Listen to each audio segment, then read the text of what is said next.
What's up? I didn't want to go. I know you said like I'm not gonna be disrespectful. You know, at least you said that. I'm not. I'm down to going down the disrespectful hole because I don't play about bitches like that because Yeah. that's bullshit. Like they come here and they try to do that pro Palestine shit. It ain't fucking. Nobody's buying that shit. Get out of here. We're educated. Honestly, Joy, there people are buying that shit. They're buying it to the point that they won't let Israel join the Eurovision Song Festival. So, and I'm happy that they allowed Israel in the Eurovision Song Festival because I don't want that disgusting piece of shit religion to have dominance over the Eurovision Song Festival because Europe is a Christian continent, and I don't want Islamic bullshit being able to do anything in Europe. Okay, so I am happy that they're allowed to play in Eurovision, and I hope they win. I really hope Israel wins. I'm so done with this Palestine bullshit. I'm really done. I can't take it anymore. And I cannot stand it that they don't talk about how much Islam plays a role in this conflict. They literally wish up death on Jews. They don't want Jews to exist. They don't want the state of Israel to exist. And they also, there's also written in the Quran that Bani Israel shall rest in the land until the day of judgment. So why do they want the Jews gone there? Why do they wish up death on the Jews while the Quran says that Bani Israel shall dwell in the land until the day of judgment? That's what the Quran says. So they should accept the Jews in the land. It's what their Quran says. It's not what my Bible says. It's what their Quran says. So I'll be honest. That pro Palestine stuff is the reason why I'm so against it. It's like, I mean, I'm East African, right? And I have family there, and I also have family in West Africa. People haven't addressed the genocide that's happening in Africa, third world country, when it comes to Muslims going there and pretty much beheading people for their beliefs, right? Christian beliefs and stuff like that. They're doing that shit all over the fucking place. I don't hear nothing about that, right? So yeah, I don't want to hear none of that shit about no pro Palestine bullshit because I know what the fuck they're doing in Africa. Get out of here. These people are literally destroying the capital cities of almost every country in Europe. They're boycotting Christmas markets. You don't hear that in the news. I mean, you do hear it, but it's You not big liberal news. And it show. could be big news because it's happening all over Europe. They are even like taking prevention actions because Christmas markets are being destroyed because they ride their car in the Christmas market. They're taking preventions for that. That's crazy. Why do we have to do that? Because these crazy monkeys, Palestinian supporters, are driving their cars in Christmas markets. Stop! Why is Islam so violent? Why do they want to dominate the world? Because the Quran says it. Kill them all until, like, Allah, like, I don't know exactly how it was written, I read it, but they have to, like, kill everyone of us that denies Allah until Allah dominates the world. That's a lie. That's a lie. That's not a lie. It is a lie. That is literally okay. You want me to bring up the Quran? No, that it's in the suit. It literally is a sutra in the No, it's a lie because you don't even know the verse. You don't even know what it says. I'm gonna get the verse. It's written. I'm gonna bring it. Yeah, I'll bring it right now. Give me a second. I'm gonna bring it right now. But if I expose the fact that you're uneducated about the verse, you're gonna have to accept it. You are gonna accept this. You are really gonna accept this. Listen. Give me a second. I'll find it. All right, Surah 2193. And fight them until there is no more fitna, disbelief, and worshipping of others along with Allah. And all and every kind of worship is for Allah alone. What's the verse? Surah 2193. Okay, let me read it. Surah 839. And fight them until there is no more fitna, disbelief and polytheism, worshipping others besides Allah. And the religion will all be for Allah alone in the whole world. But if they cease, meaning worshipping other besides Allah, then certainly Allah is all seers of what they do. So fight until there is no more fitna, and the religion will all be for Allah alone, means fighting until the religion of Islam is dominating the whole world. That's literally what it means. Thank you. There you go. If you want, I'll take a screenshot of it and I'll put it as my PTR. No problem. Yeah, no, I know the verse. So, okay, so let me quickly explain these verses. Muslims are commanded to fight until the only existing religion in the entire world is Islam. The fulfillment of this divine aspiration of Allah demands nothing less than the extermination of all those who do not accept Islam. That's what they mean. And gotcha. Do you speak Arabic? I do, yes. So let me ask you a question. You spoke for a while, just let me talk. So do you know what's the historical context of this surah? This is saying until it dominates the whole world, so there is No. But do you know what happened for this verse to be revealed? This is something you don't know. You don't know. You don't know the historical context. Let me explain it to you. No problem. Let me talk. Oh, wait, you're gonna say. Oh, can you honestly make there this was clearly a war. There was clearly a war taking place between the Muslims and. Now you're muting me. I see.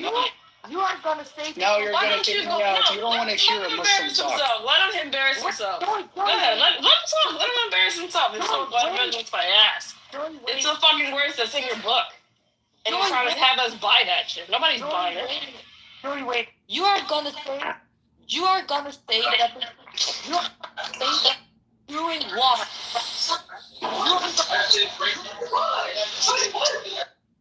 You are gonna bring up the war, right? That's what you're gonna bring up. I've heard that excuse. Sorry, that is not gonna work on me. I know you're gonna say it's war, right? This is not about the war alone anymore. This is literally saying until Islam dominates the whole world. And that's also after this war ends, because Islam is still not dominating the whole world right now. So this war is still going on. I don't know if you heard about the Muslim Brotherhood. You should go and read that document of the Muslim Brotherhood. I don't know when they wrote it, maybe in the 60s. I don't remember really well. But go and read the Muslim Brotherhood plan. They are literally using these verses to use them to make Islam dominate the whole world until today. They are invading countries, so as usually Islam doesn't come from outside. Islam comes from the inside and invades. That's how they work. That's how Islam works. It invades and nobody suspects the thing until it's too late. That's how they work. Saddled with tax burdens which are 3.7 times higher than before the war.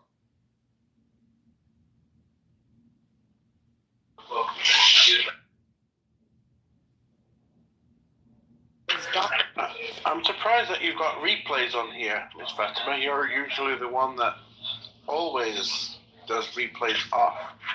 But this is not my room. John made it, so I don't care. Oh, okay. And always, you're uneducated. I hate it so much. If it's literally saying until, oh my God, like it literally says until there is no more fitna, no more disbelief, polytheism, worshipping others besides Allah, until there is no more fitna. And the religion will all be for Allah alone. Surah 8:39. Yes. That's what it's saying. So it doesn't matter if this war ended or not. The world is still not being dominated by Islam, so these verses are still relevant until today. So it is what it is. Muslims need to accept that their religion is violent. Can you believe this? Yes. I'm so tired of always, when I bring up these verses, they always talk, oh, this was during war. No, this is not about war. It literally says until the religion will be all for Allah alone. Until the religion will be for Allah all alone. That means that everybody should be a Muslim, not only during the war. It means everybody must be a Muslim in the whole wide world, maybe universe. Islam would even make aliens Muslim if they visited the earth. Yeah. I would rather die than become a Muslim. Listen to this. Surah 2:30. So if a husband divorces his wife, this is the most ridiculous surah in the whole Quran. Surah 2:30. So if a husband divorces his wife, he cannot, after that, remarry her until after she has married another husband and he has divorced her. In that case, there is no blame on either of them if they reunite. So what this verse says? So that's fornication. When a husband divorces his wife, right? He cannot remarry her until she marries another man first, and then she has to unmarry that man, and then she can remarry her first husband first. That means this woman has to have sex with the new man, marry that man, have sex, and then unmarry him to go back to her old husband. That's what that verse means. That's the Quranic verse. This is not a hadith. This is the Quranic verse. I'm not even talking about the hadith right now, because the hadith are a lot worse. A lot worse. A lot worse. Most Muslims say they're Sunnis, right? Sunnah and hadith are not what you think they are. They are not the good hadith at all. They're ridiculous. They're dangerous. They're hating on women in so many ways. I said this before, but woman converting to Islam is like a black person converting to slavery. A woman converting to Islam is stupid. She does not know what that religion stands for. It's just like I read this verse about a man divorcing his wife. He cannot marry her until she marries another man, has sex with him, divorces him, and then she can marry her old husband again. What woman wants to read that? What woman wants to accept this kind of bullshit? How can you, as a woman, how can you accept that? That's disgusting. I really don't understand. I think you're disgusting, Fatima. You're a liar. You're disgusting. Don't talk shit about Islam. I am not lying. I just read the verses from You're this. lying. You're a liar. But how Ugly. How I've can learned so I much. How I've can, learned so much from you, Fatima, about Islam. how can I lie? How can I lie when I proved it with surahs from your? We read out of the Quran. We're not talking shit about Islam. How are we lying? We're telling you exactly what's coming out of the book. What Quran did he say? What Quran? Why don't you mention it again, Fatima? Sutra what?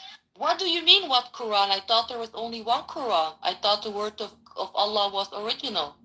Every Quran is the same, right? No? So, what do you mean, what Quran? You always like to say there are different kind of Bibles. Are there different kind of Quran? Is that what you're implying? Oh, a new Islamic dilemma. A new Islamic dilemma, right there.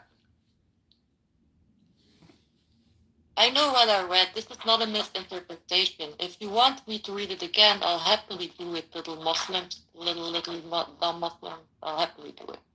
You, and if you want, I can even bring up some hadith. Sunnah hadith, Sahih hadith, because except for Sahih hadith, you like to say everything else is weak, right? So I have some beautiful Sahih hadiths as well.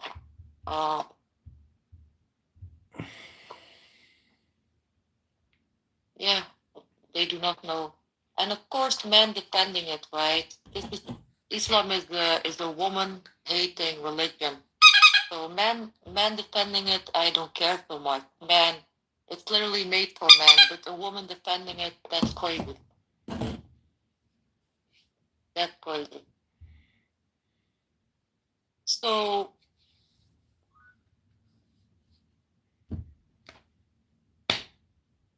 Are you putting me down? Yes, because you weren't listening. What Quran say? Can you say? What Recite do it. you mean, what Quran? There's only one Quran, so what are you talking There's about? no any Quran who say anything about that you say now. Like, Quran respects. You want me to read it again, or what? Yeah, repeat it again, yeah. What exactly about Islam wanting to dominate the whole world, or about the woman? Yeah, the sutra you read. Women think. The sutra you read is something that he needs to hear because he doesn't have active listening. Because we already read it. Okay, so Surah 2:30. Surah 2. Surah 2. Are you here to listen or are you here to speak? I'm listening to her. Okay, then do that. Why don't you shut the fuck up, little bitch? Little bitch, shut the fuck up, because I'm here to get disrespectful. I'm talking Keep to trying me, Fatima. little bitch. Why are you tweaking here? This is the fucking power starting up and talking You crazy. hater. Shut up. Oh yeah, what are you gonna do? You gonna backhand me like you do all your bitches, all your 3 wives? Shut the fuck up, little bitch. I'm speaking Fatima. I'm not speaking to you. Fatima, what's No, but I'm speaking to you, bitch. You gotta get that. Don't speak to me. Don't talk What are you gonna do? What are you gonna do? What are you gonna do? What are you gonna do? Nothing. Fucking nothing, little bitch. All right, can I? Fatima, yeah. What's surah? Number. Surah number. All right. Surah 2, 230. What's that? 230. That's Surah 2, 230. Can you mention the name of the surah? Because every surah has a name. Yusuf Ali. Surah to Yusuf. Yusuf Ali, Surah 2, 230. Okay, Surah to Yusuf. Go on. Let me read it. So if a husband divorces his wife... What ayah? What verse? But let me read it. So I'll take a screenshot of it so you can see it. So if a husband divorces his wife, he cannot after that remarry her until after she has married another husband and he has divorced her. In that case, there is no blame on either of them if they reunite. So she has to marry another man, have sex with him because that's what they have to do when they marry, and then they have to divorce with consent from the new husband so she can remarry her old husband again. Beautiful verse. This is the worst verse for a woman in the whole Quran. This is the worst woman-hating verse. A woman has to remarry another man, have sex, so she can go back to her old husband. Yeah. Surah, this is one of the most unethical religious decrees ever fucking issued, actually.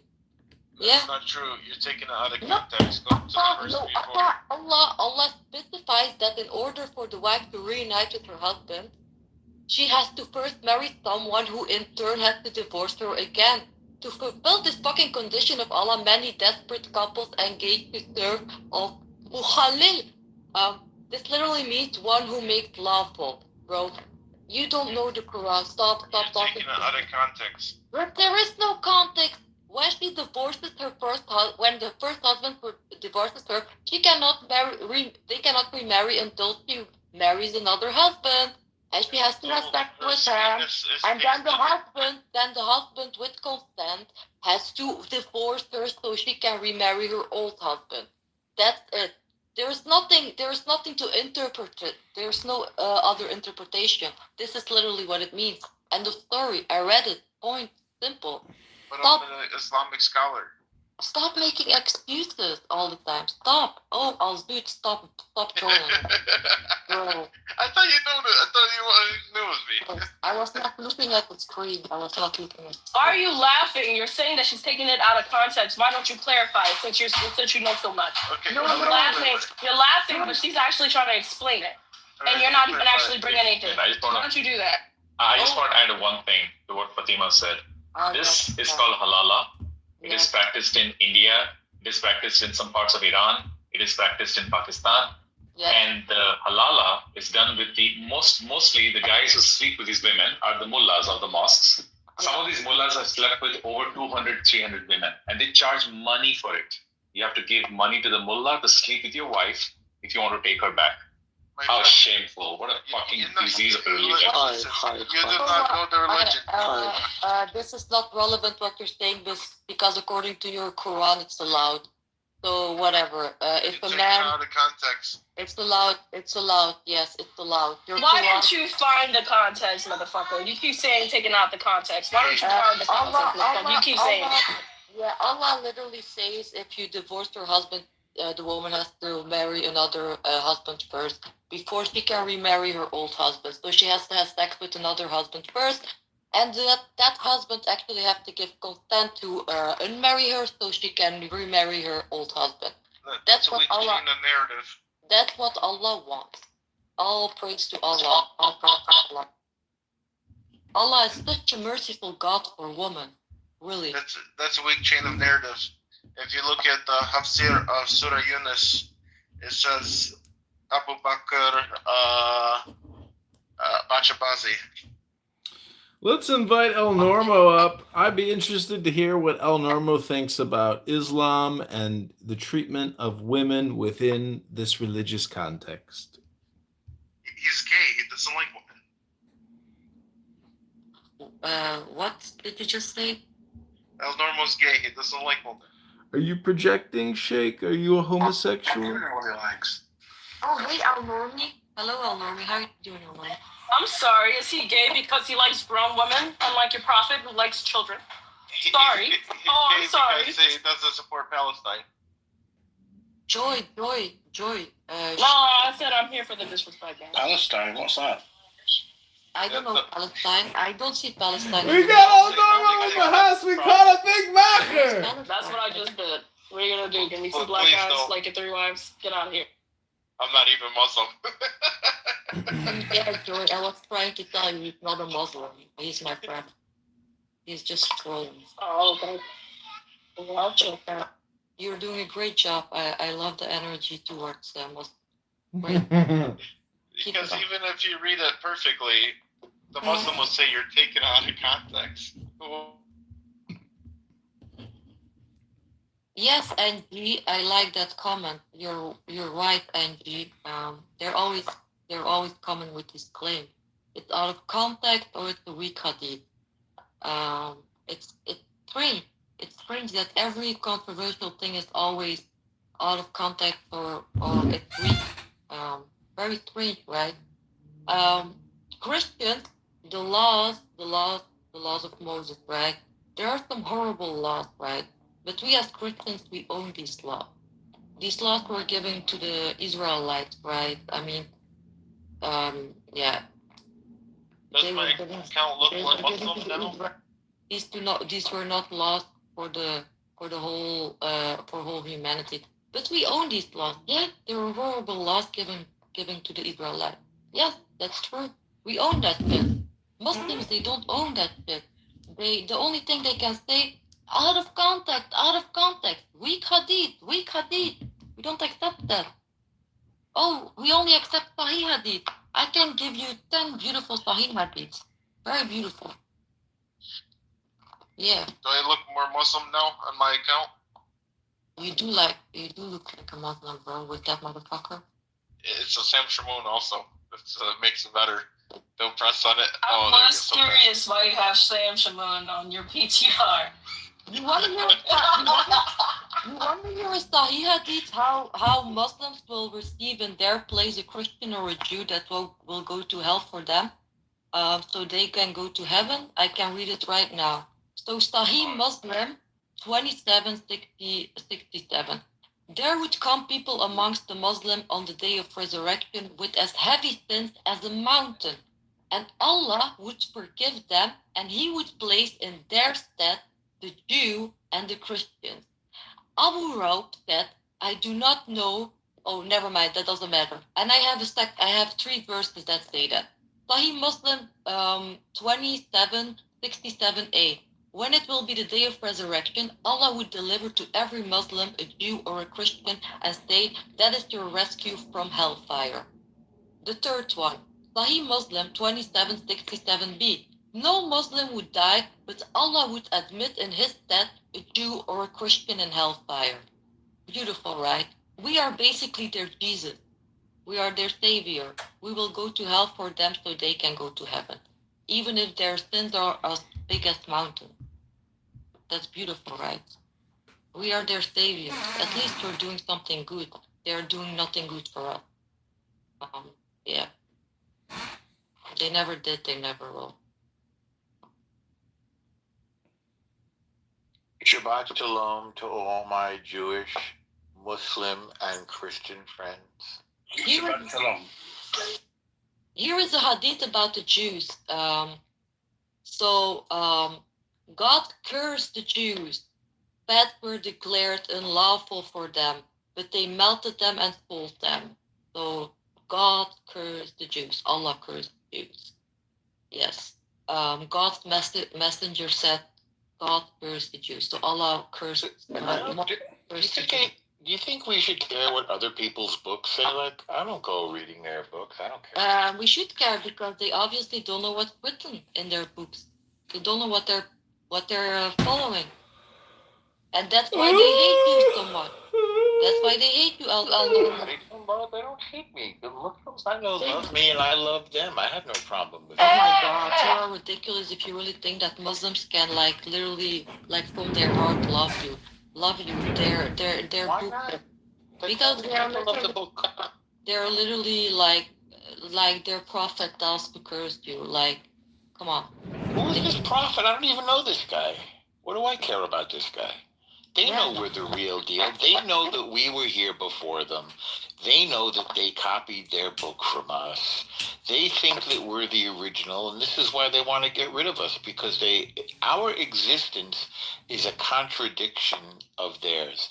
And that's okay. I don't care if this is a problem for them or not. If they don't bother us, then I don't bother them. I have no Jewish people hey, you want to believe in XYZ? Go ahead. This is not our problem. I don't care what they believe. Yeah, you should care because they hate you for it. So look, they believe in. If they behave badly, then they get consequences for their bad behavior. If they behave nicely, they get consequences for their good behavior, like anybody else. Oh, listen to this, Sahih al-Bukhari 304. The prophet, right? Then he passed by the woman and said, "Oh, woman, give alms, as I have seen that the majority of women, the dwellers of hellfire, were you, woman." So the majority of dwellers of hellfire are women. So most women in hell, there will be mostly women. Yeah. Beautiful, right? What a beautiful religion for a woman. Love it. Oh, this one, Sahih al-Bukhari 5093. Allah's messenger said, evil omen is in the woman. Beautiful, beautiful, beautiful for a woman. The prophet said there's an evil omen in the woman. Beautiful. Yeah. So then you have Sunan Abi Dawud 2146. It says here, women have become emboldened toward their husband. He, the prophet, gave permission to beat them. Beautiful. Yes. Sunan Abi Dawud 2147. The prophet said, a man will not be asked as to why he beat his wife. So he can beat her whenever he wants. He don't have to justify it to anyone. Yeah. That's Islam. That's Islam. I don't think there are a lot of Muslims here. Ramzi, you don't need to come up because you are not being serious. I don't want to talk to you. Ramzi, I'm just saying. Fatima, hello. Oh, hello, Michael. Hi, Fatima. If you don't like the religion of Islam, just leave it. I am not a Muslim. Okay, so good for you. Yes, very good for me. And I was never a Muslim. I never took my Shahada. My parents didn't raise me in any religion. Alhamdulillah. Alhamdulillah, I was never a Muslim. Alhamdulillah, thank you, Mommy, Daddy. Really, I'm thankful for that.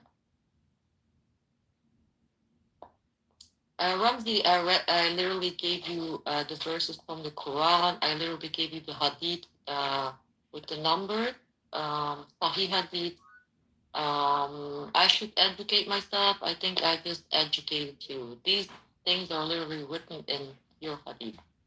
End of story. I am not making this up. It's written there. It's still there, and it will always be there. So stop making excuses. Stop being apologetic for your ugly ass motherfucking Prophet Muhammad. Please be upon him instead of peace be upon him. Yes. I hope he burns in hell. Do Muslims have any rules about eating waffles? No, I don't think waffles were a big thing back in the Prophet's day. Oh, okay. Well, that sounds cool. Why are you so interested in waffles? Why don't Well, you if you love waffles so much, why don't we just come live in Belgium and eat some good real waffles? Well, have a waffle maker here, and when I see you, I often think of waffles because you're in Belgium. Yeah. Did you have any waffles today? If you've never been a Muslim a single day in your life, how do you know all these things about this religion? Because I grew up, my family is, I have Islamic family, so I grew up around it. I've never been a Muslim a day in my life, like, but did they abuse you? Like, did they mistreat you? in our country, we have this thing called newspapers, and then in the newspapers we read about it. And we also have this thing called books. Do they have books where you live, Michael? We read books in my country. Yes, so I was asking Fatima if her family was like abusive or mistreating her because of this. Yes, I was asking you if you have books in your country. Do you? No, they weren't, but they were not very happy with a name like me not being a Muslim. They were very shady towards me. So, Shady? Yeah, they didn't mistreat me because I didn't let them mistreat me. Yeah. So how about that? Hey, Michael, are you a Muslim? That, yeah, yeah. My understanding is that Muslim, the Muslim societies have a lot I'm of curious problems. about something. Is it true that you guys have a book that's very much like our book that was written 2,000 years later? Is that true? Huh? What? You mean like religious texts? Quran. Oh, you want to hear how Muhammad married? Why Muhammad married little Aisha? No. I want to hear how he feels about the fact that they copied our book. Is that which book? The Quran? I think it's an insult to say that they copied the Christian book. Why is that insulting? Because it's really not like it. We're not talking about going around. Don't you have all the same Don't you have all the same characters with the same stories? Like Moses and Jesus and what's it, Gabriel? You copied all the stuff from those other books. Isn't that true? Oh, me? The Christian text is older, so we wouldn't be copying anything. Oh, the Muslim text is the third. Islam is the third religion. Judaism, Christianity, and then Islam. And Islam copied the previous two religions. Isn't that true? Well, I hope so. I hope they copied them faithfully, but it seems this is not the case. It seems there has been a lot of you said you hope that problems. they copied it? Yeah, they definitely copied it because you have the same characters and the same story. You have Abraham and Isaac and Jacob. But my understanding is that Muslims unfortunately haven't copied them faithfully. They have messed up with a lot of the characters, and they have misrepresented a lot of these characters. Unfortunately. So I hope they that Muslims have copied these books and live by the books. If they're copying these books, why don't they just become a Jew or a Christian? Why do they have to invent the same thing, only give it a different name? I don't get it. I don't get it too, because I see nothing wrong with Judaism or Christianity. I think that these are great religions, and they should be copied to the letter. If you're copying into the letter, then that makes you a Jew or a Christian. Fatima, I hope so. Better was it AI for religion than ChatGPT? I don't use ChatGPT. And I was gonna say something else. Wait, what was I gonna say? I forgot. You made me forgot. Jake, you made me forgot. You were saying that your parents were a little shady towards you because you weren't Muslim, but you just don't. No, my parents were not shady towards me. I meant my family, the side of my dad. Oh, they. It looks like Europe is having mixed feelings about some of the people there. I noticed that countries are saying, "Hey, these guys." You want to know something? Last Friday, right? The Christmas market opening. Pro-Palestine protesters couldn't help themselves in, so they protested at the Christmas market opening. And the same night, baby Jesus got stolen and his head got taken. His head got taken off. You said that the Muslims stole the head of baby Jesus? Yep, and they beheaded him. Wait a second. The Muslims killed Jesus? Yeah, the baby stall of Jesus. The birth stall. They took the baby Jesus out and they beheaded him. And I thought Jesus was a prophet in Islam. Yeah, exactly. I don't understand. So they killed their prophet? They apparently they killed the man that will judge them on the day of judgment. This doesn't look good. It doesn't look good for them. It doesn't look good at all. Why do they attack the Christmas markets? Is it because they don't get presents? Maybe that's why. Yeah, they're probably jealous. I don't know. Maybe if we give them presents, then they won't attack the Christmas market. I think with social benefits, we already give them enough presents. So I don't think they deserve more presents. Not even some mittens or something, or some waffles? The only present I want to give them is a ticket to Gaza. A ticket to Gaza? Yes, that's all. That sounds good. I hear there's free parking in Gaza. And there's probably a lot of parking as well, because Israel is all Gaza, Well, a lot of people were saying around the world, free parking in Palestine. So they got free parking in Palestine now. Yeah. From the river to the sea, Palestine, I do not see, and Israel will be free from. Make Gaza Jewish again. Reuben, this is not funny. There were several Jewish communities historically in Gaza, and the synagogues are still there. It was a big port. I don't think it's reasonable for those communities to be erased. I think they should be restored, Reuben. I'm not kidding about this at all. This should be part of President Trump's 20-point plan that the Jewish communities be restored to Gaza. Otherwise, it's racist. Yeah, I didn't make that up myself. In Jerusalem, there's a lot of flags, like make America great again, but it make Gaza Jewish again. It's hard to pronounce, though. That would be like Magajiza. But if they don't hate Jews, then they have to restore the Jewish. I think it's not fair, and it's genocidal what happened to the rights of the Jewish people in the Middle East. My understanding is there has been a lot of, at least, cultural genocide of the heritage of the Jewish people all over the Middle East, and I hope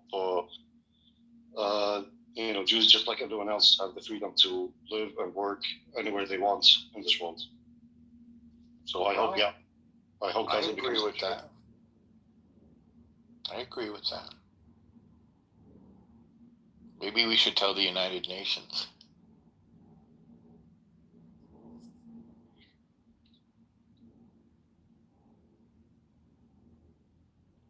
Anyway, Hanukkah is coming, and everybody can eat donuts on Hanukkah. So you can switch from waffles to donuts, Fatima, next week.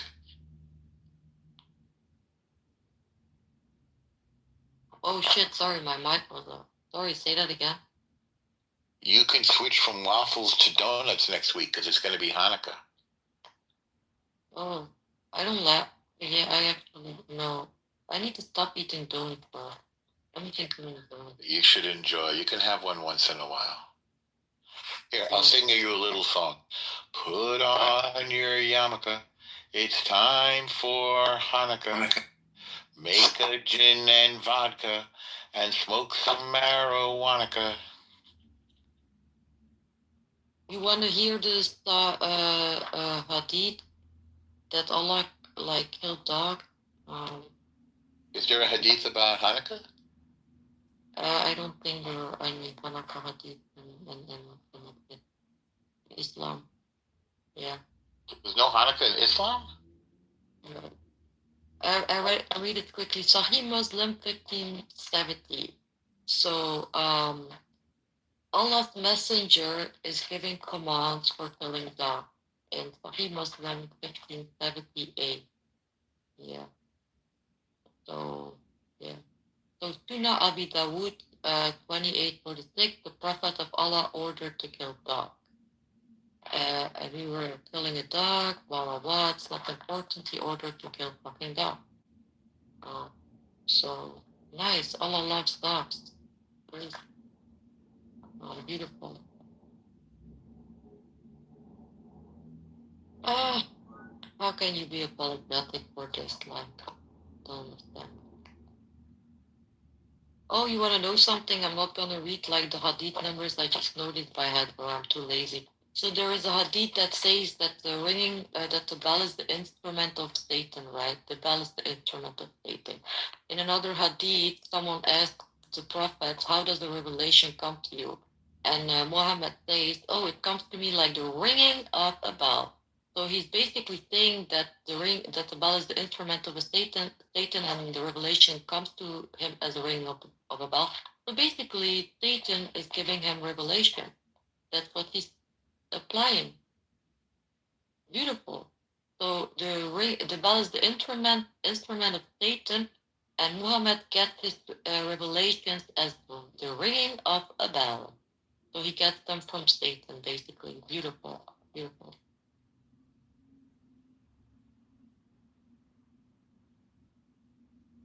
There's a hadith that says that if you dream about something and it doesn't come true, it's not from Allah. And then there's another hadith that talks about he dreaming twice about Aisha. The second time, Muhammad decides to make this dream come true himself and marries Aisha. So the first time, the dream of Aisha didn't come true, meaning it doesn't come from Allah. So he's fantasizing a second time about Aisha, and then he's decided to make the dream come true himself. So Muhammad doesn't bend for Allah, Allah bent for Muhammad. Basically, every time he wants something, he takes out of his back pocket, and he reaches out to his back pocket, and he takes out a revelation that suits him. Every fucking time Prophet Muhammad does this. Every fucking time. Every fucking time.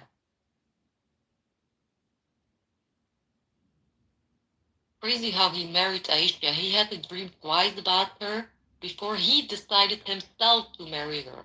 Because a little girl is not going to come up to him and say, hey, old man, I want to marry you. A little girl's not going to do that. So he made that decision to marry little Aisha. So the dream did not come true itself. He made the dream come true after a second time dreaming about it. While he says in the hadith, if a dream doesn't come true the first time, it's not from Allah. So actually, maybe that was our God saying, oh, marrying a 6-year-old is not okay. That's why the dream didn't come true the first time. But he was actually just fantasizing about little Aisha.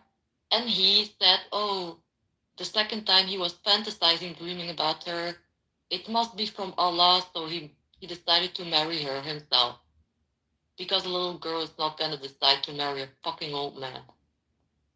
That's how he married little Aisha. One time dream, not come true, not from Allah. Second time he dreamed, he made it come true himself. So that's the story of how Muhammad married Aisha. He dreamed about a little girl, perversion, pedophilia, dreaming about a little girl and then deciding to marry her. That's pedophilia, literally. You're taking it out of context. Yeah, I am taking it out of context. I'm taking it way out of context. What is the context in this case? I don't know, you tell me. For my understanding, we take the hadith of Aisha as hadith of Aisha, means Aisha's opinion, which, as you know, is not taken seriously by Muslim jurisprudence. They don't take her seriously. Like, for example, she has these hadiths about breastfeeding adults, and this is not taken seriously. The Prophet left little Aisha literally in the middle of the desert to go to another woman. He left Aisha and one of his followers had to take her back. Like, bro, he had to marry about her 2 times and then he decided to marry her. Because the first time it didn't come true, which means it's not from Allah. So if the first time a dream doesn't come true, it means it's not from Allah. He dreams the second time about her, he makes it come true herself. That's literally him fetishizing 2 times by a little girl. He's a pedophile. Who narrated that he fantasized about this girl? Give me a second. I'll get it in a minute. Wait, give me a second. I have it. Oh, it's actually narrated by Aisha herself. Sahih al-Bukhari. Exactly. Yeah. There you go. Yeah, it's narrated by. So you're taking your religion from Aisha. Of course, you have to deny this kind of religion. It's a horrible religion. No, this is a Sahih hadith. Sahih hadith. Of course, it's Sahih. It's Sahih. Yes, Aisha was reported to have said that. Yes. Yes, it's Sahih al-Bukhari 3895. So shame was on who? Shame was on what? What do you mean shame was on who? There is a woman claiming that the representation of God was fantasizing about her. Yes. Okay. The Prophet said to her that the Prophet told her this. No, she is saying, she claimed that the Prophet told her. That's the narrative. That's a correct Sahih narrative. Oh, so you're gonna say this is a weak hadith, right? All right. No, it's not weak. It's Sahih. It's accurate. She was accurately reported as saying that. How do you know that God doesn't exist? And then another hadith This is the judgment against her. Respond to this. I said, how do you know that God doesn't exist? He said the same way that you know God does. Yet you chose to believe You want to explain what I meant by that or no? You were talking to Daniel? Actually, it's only fair that he gets to explain what he means. Maybe there is Really spastic, dude. How many little W's is there? Well, prima facie, no, but like he claims to have an interpretation, so that's fair about. That's feces, isn't it? That's defecation. Prima facie, it is species. That's Yeah. right. Posse That's feces. right. But wait. But he gets a chance to like explain what he means, right? Like maybe it does make sense. I don't know. Yeah, it makes sense because I would guess that subjectively speaking, as a human being with sense perception and an overlapping reality that we share, like I could get on a plane and fly to your town and have lunch with you, right? So we share a reality. In that reality, you had an experience that led you to believe that it was a God experience, and that's your experience. Well, in my experience, I have the absence of that same feeling as you. So I don't know that a God doesn't exist, but I believe that one doesn't exist. Does that make sense to you, Andrew? You don't have to ask me, buddy. I want Deepak. I don't need to ask you if it makes sense to you. Okay, I'll ask Deepak. Deepak, do you think that makes sense to Andrew? Well, the question isn't whether that makes sense. I mean, that sort of makes sense, but the question is whether that's a reasonable interpretation of like what you said, right? Which is the same way that you know that God exists, I know that He doesn't exist. I mean, I don't think that's. Yeah, and I can rescind that. I don't even need to focus on that like Andrew. Yeah, so you have said something. I could even take that back and go, okay, I misspoke. Hey, so you have said something controversial. Yeah, I could just say I misspoke.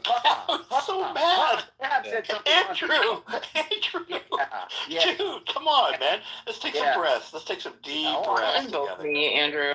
Look, as John Goodman said in The Big Lebowski, calmer than you are. Calmer than you are. I'm fine, brother. I'm just telling you that he said more retardation by saying, "Oh, I just think controversial." No. You're gonna think. Look, I think there's a way. I interpreted what was going on like, a little differently. Right? When he said, "Well, the same way you know," I think that he had a plan to start mirroring whatever you say next, right? So that's what he meant. That's what he meant by that move. Of, No, that's not it. He didn't No, think you're it wrong was about right. that. No, you're Mr. right, Chris. Whoever You're that right, is, and he didn't person. think it through. He's like, it's like. I think what you guys are doing is really going meta instead of having a conversation. And I can just keep doing the same thing Andrew's doing. I'll just keep talking through people and just keep talking because I can come up with sentences as well. Because I have a pretty broad articulation of facts and knowledge and understanding of ideas and things I read. So I can just keep talking through people too, like Andrew. Let me. Hey, honey, I have Down syndrome and I want to talk to Andrew's talking and Chrissy's talking, honey badger. Sorry. Let me Do you guys want to just keep doing that, man?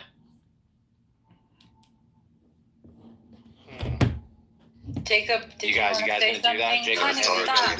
Honey, Under stop. Jacob. We're gonna have a conversation. the sunnah of the prophet. I don't understand what you're saying, that Aisha is not a credible source. Is that your argument?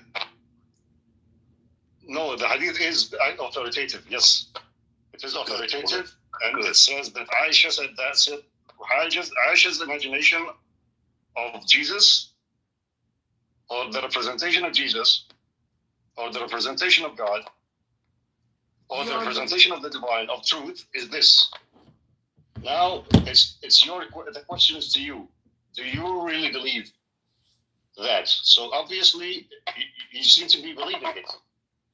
Is there something wrong with you?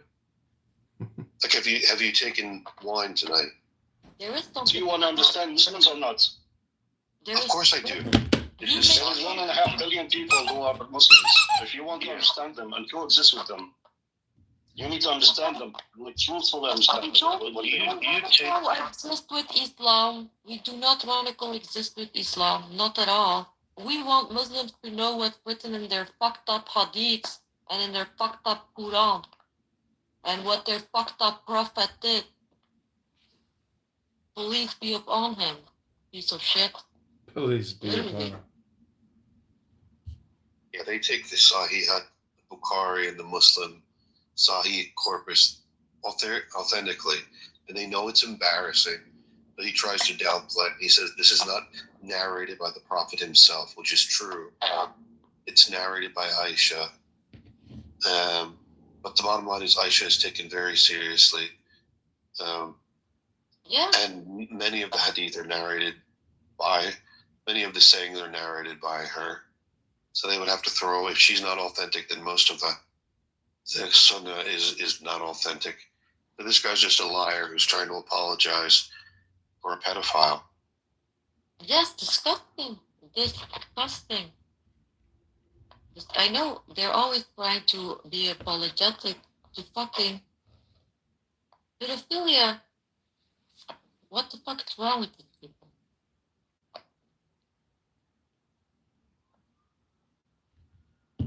Yeah, the guy fucked a 9-year-old girl according to their own tradition. And we mentioned we become Islamophobic. Why? All we're doing is reading from their texts.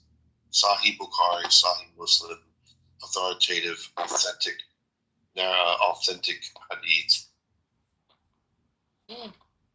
Married at 6, consummated at 9, narrated by Aisha, and with a proper vein of narration, which is authentic.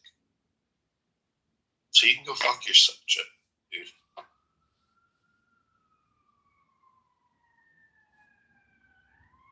Yeah. They can all go fuck themselves.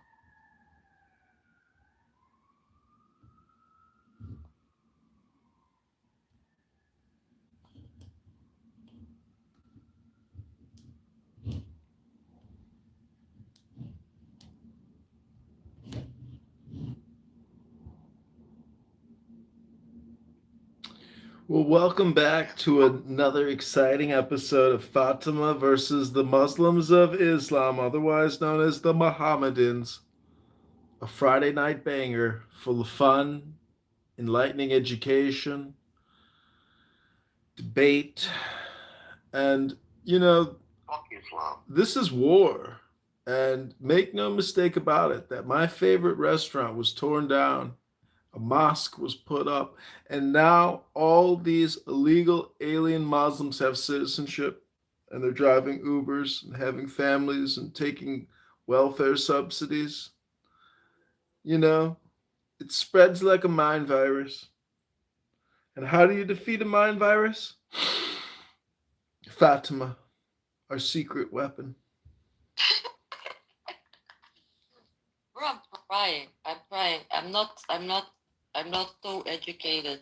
I'm not so educated when it comes to Islam, but I know the verses that are bad.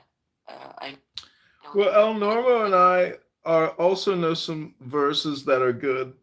They come from a book from the Alter Rebbe known as the Tanya.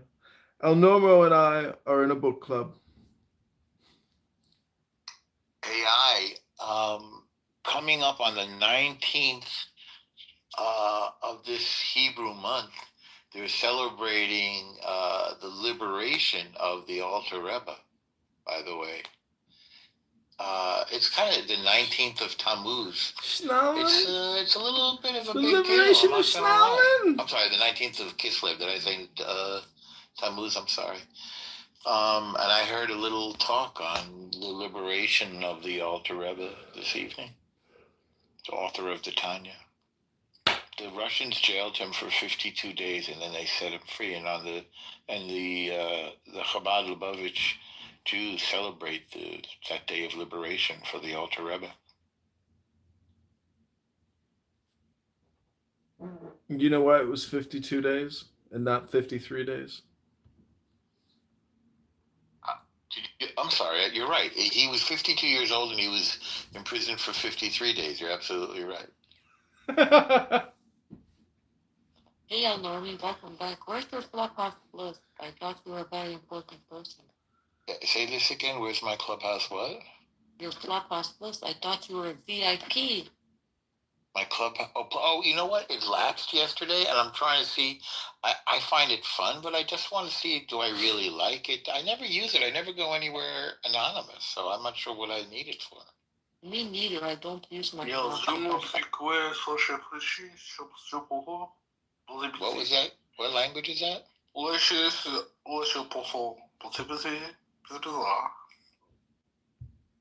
Basha Batuha Siga Mananshi? No, Shishe Shahusha? Why did you interrupt our conversation?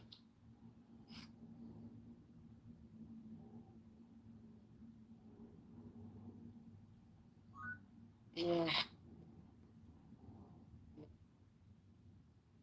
I'm really happy I got to fight the Muslim. I didn't expect this turning of the night. I'm really happy. That's all because of AI, John, next to me, his meditation. He's very good. He's got a lot going on.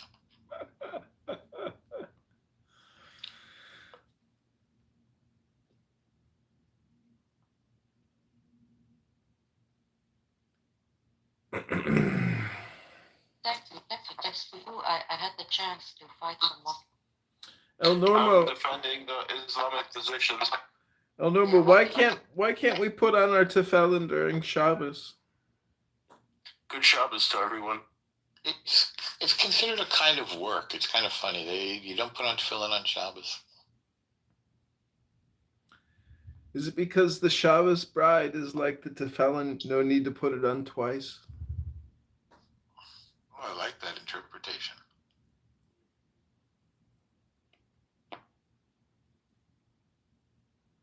Welcome, Tim John. Who are you? Who are you, Tim? Okay, do you want to listen to South Indian cut? That's very difficult to understand what you're speaking. I just ask if you want to listen South Indian cut. Okay, thank you. I'll think about it. Tonight is language lab night. Yeah, apparently. What's wrong? Did people lose their language tonight? They're speaking in tongues. Right.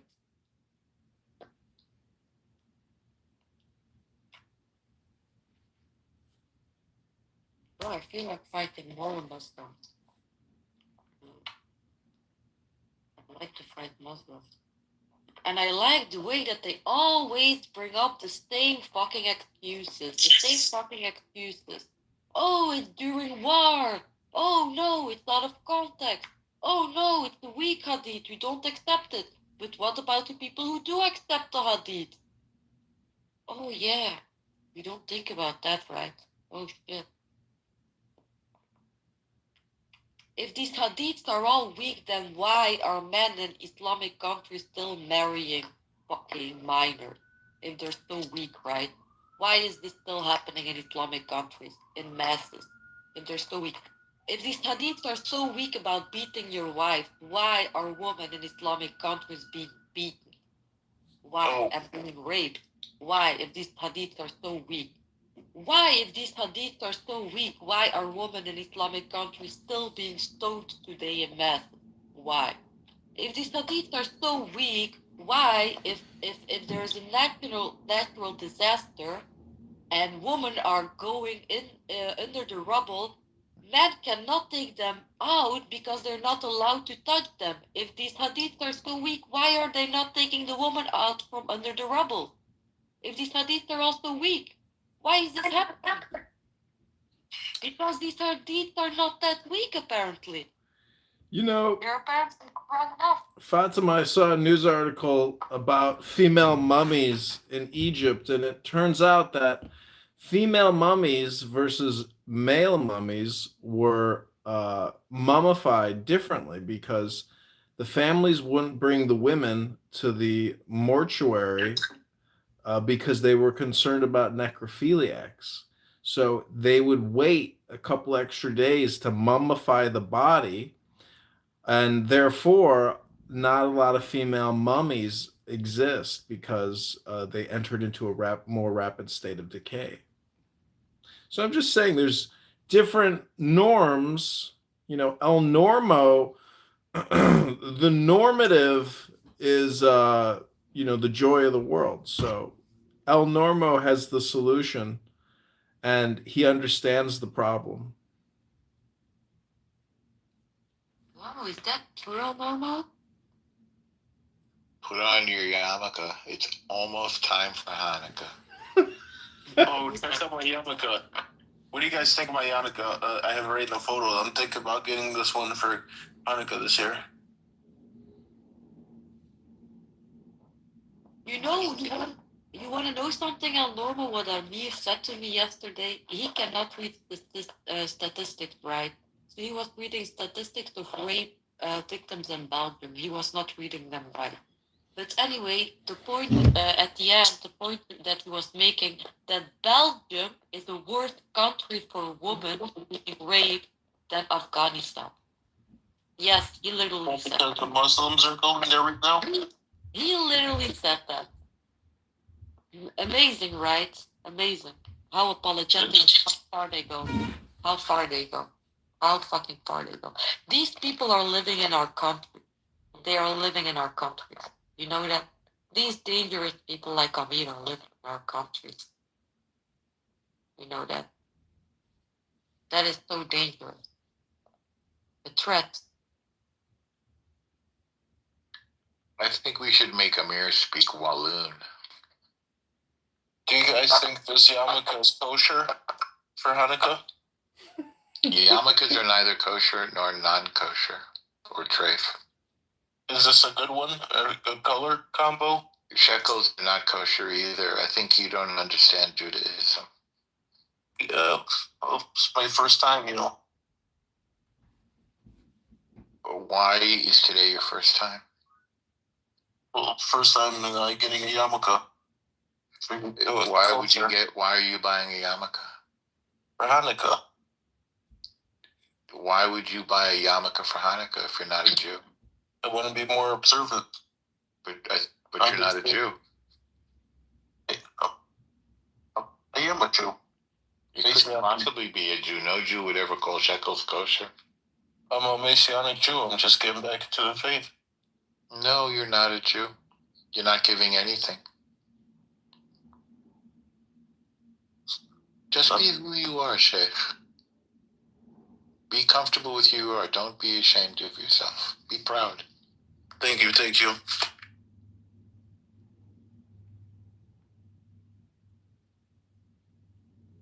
You know, the saying, like, you walk a mile in someone's shoes, you understand them. What if you walk a mile in their yarmulke? Still won't be a Jew.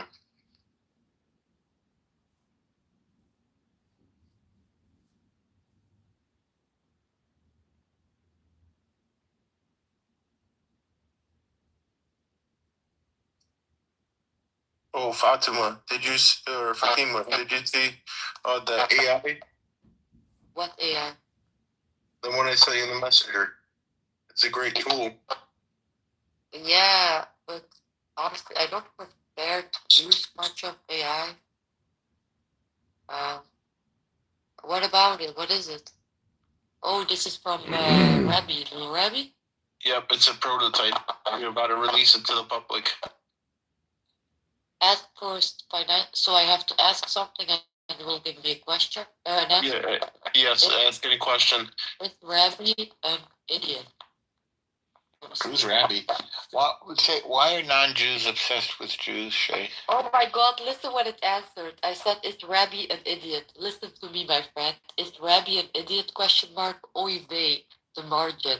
You want, and I should tell you, the only idiot is the shlamim who don't understand that a tassel on a yarmulke is worth more 100 MBAs. If you can sell the idea of PT, so pay the dues. Get the tax break. Is that an idiot? Never. What the Ask it any question. It's really good. What the crap? How did he make that? It's really good, isn't it? Yeah, it's funny. Doesn't make any sense. Shay, why are non-Jews obsessed with Jews, Shay? Tell us. It's about to be Hanukkah. Did you look at the calendar? Why are non-Jews obsessed with Jews? Well, look at the calendar. Ovey. Look at the calendar. What does that mean, what you just said? Could you please look at the calendar? I don't need to look at the calendar. Why are non-Jews obsessed with Jews? Shay. Because they're an ally of the United States. So what does that have to do with you? Well, I'm an American, and Israel is an ally to America. So Israel is a country. Yo, which one of your workers let me down, bro? Like, I don't get it. And I feel like it's kind of rude. You should put a suggestion in the suggestion box. Tell them tell your real feelings. Dang, I just got deja vu. It's crazy. Again? Yeah, again.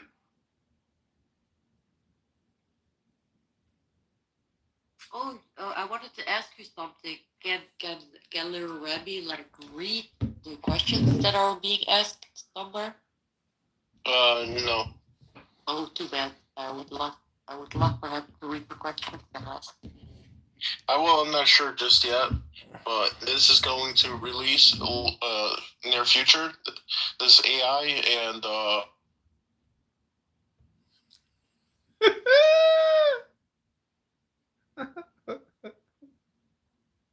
Who put that down? Did he really make that? Yeah, somebody got mad at me. I don't know who, but we're gonna IPO it. Who does that? Come on. He's gonna IPO it. He's my friend. He's a little annoying. I'm sorry. But I wasn't even talking to Norbo. I don't know why he's mad. I'm not mad at all. I'm sorry, Sheikh, but my AI is going off, and it keeps. Unfortunately, it's fully automated, and it just keeps kicking you to the audience. I can't help it because I've set up my AI in a way that's fully automated. Welcome back to the room, everybody. This is Fatima versus the Muslims of Islam, otherwise known as Mohammedans. These are people involved in an organization known as the Mohammedans. And Fatima has graciously, like Joan of Arc, picked up a flaming sword of truth and power and vengeance. And Fatima has declared war on the Muslims. Yes, I have. Guys, let's give her a round of applause, please. Give her a round of applause.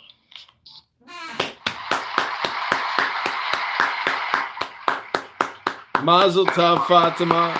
Mazel tov. Mazel tov. Mazel tov. I will not let you guys bash her. Okay, please don't. Mazel tov, everybody.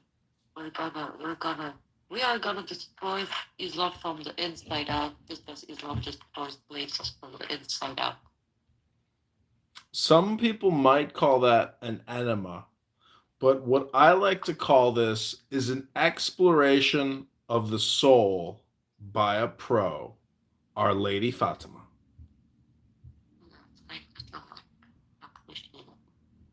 So we have to use the same tactic that Islam uses, right? So Islam invades from the inside out. We need to invade Islam from the inside out.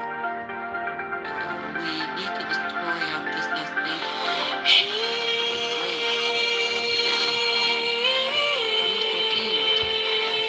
use their own weapons against them. In the dark, it starts so small. Hey, welcome, Dean. You're a Muslim, right? Is there something you want to share?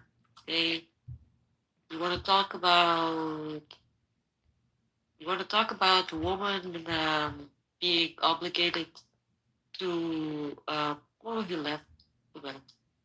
He can't take it, Fatima. He's intimidated by your beauty, your grace, your intelligence, and the lively debate that you can offer these individuals who clearly have not just a lack of education and intelligence, but an emotional disequilibrium that they can't seem to fix.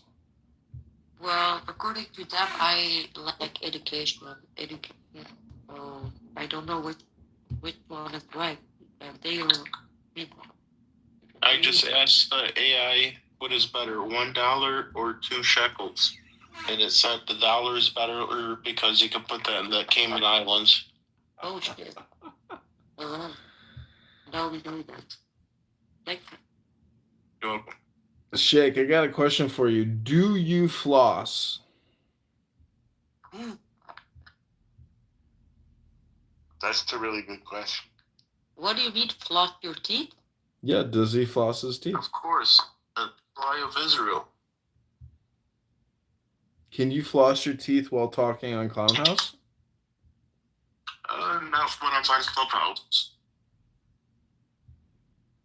For me, it's very difficult to floss my teeth because I have these permanent restrainers behind my teeth, right? So it's actually very difficult to do it. Do you have a water pick? Oy vey. You have what behind your teeth? Permanent restrainers. Really? She's got a metal bracket to get those teeth straight. I wore braces, and after my braces, they gave me permanent restrainers. So my teeth won't move again. Oh, well, somebody move Sheikh to the audience. You never take it off? Sheikh, oy vey, something happened. It's like you cannot take it off. It's a little iron-like piece that they stick on your teeth from behind. I know what you should use. I actually have one. You should use a water pick. That works really well. So the best thing I can use is actually just like these toothpick. I don't know, but I don't know how to say that in English. Oy. Yeah. Oy vey. I recommend the kosher too. Oy vey. I don't even know what oy vey means. What is oy vey? I don't know. He's speaking in tongues. Come on, just tell me what oy vey is. I've heard that before. I know it's something Jewish. What is oy vey? I don't know, something Jewish. El Normo, be educational. I'm asking you as a teacher. Why can't you be a teacher and teach me something? Come I'm on. teaching you about waffles and French fries. What is oy vey? It's just an expression. Yeah, but what it's like, do you have something to compare it with in English? No. Okay. Fair enough. Can you teach us some Belgian? Sure, what do you want to know? Just speak some Belgian to us. But give me a subject. Okay. Talk about Friday night going out for dinner. Oy vey means oh no. I'll just make up a story. Dus ik ga vrijdagavond uit met mijn vriendinnen, met groepsvrienden. En wij gaan naar een leuke bar en wij gaan ons heel zwaar amuseren. Wij gaan zeker en vast een nachtje doordoen. Wij gaan proberen om niet in contact te komen met moslim. Want jij Sounds better than Dutch, actually. It's a little smoother than Dutch. Oh yeah, really? I don't know. Yeah. I like Flemish more than the Dutch accent, honestly.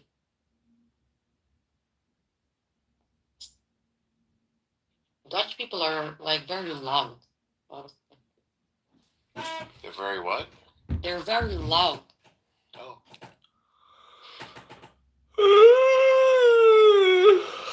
And like, they have like no shame, like at all. Dutch people, they really have no shame. They don't care.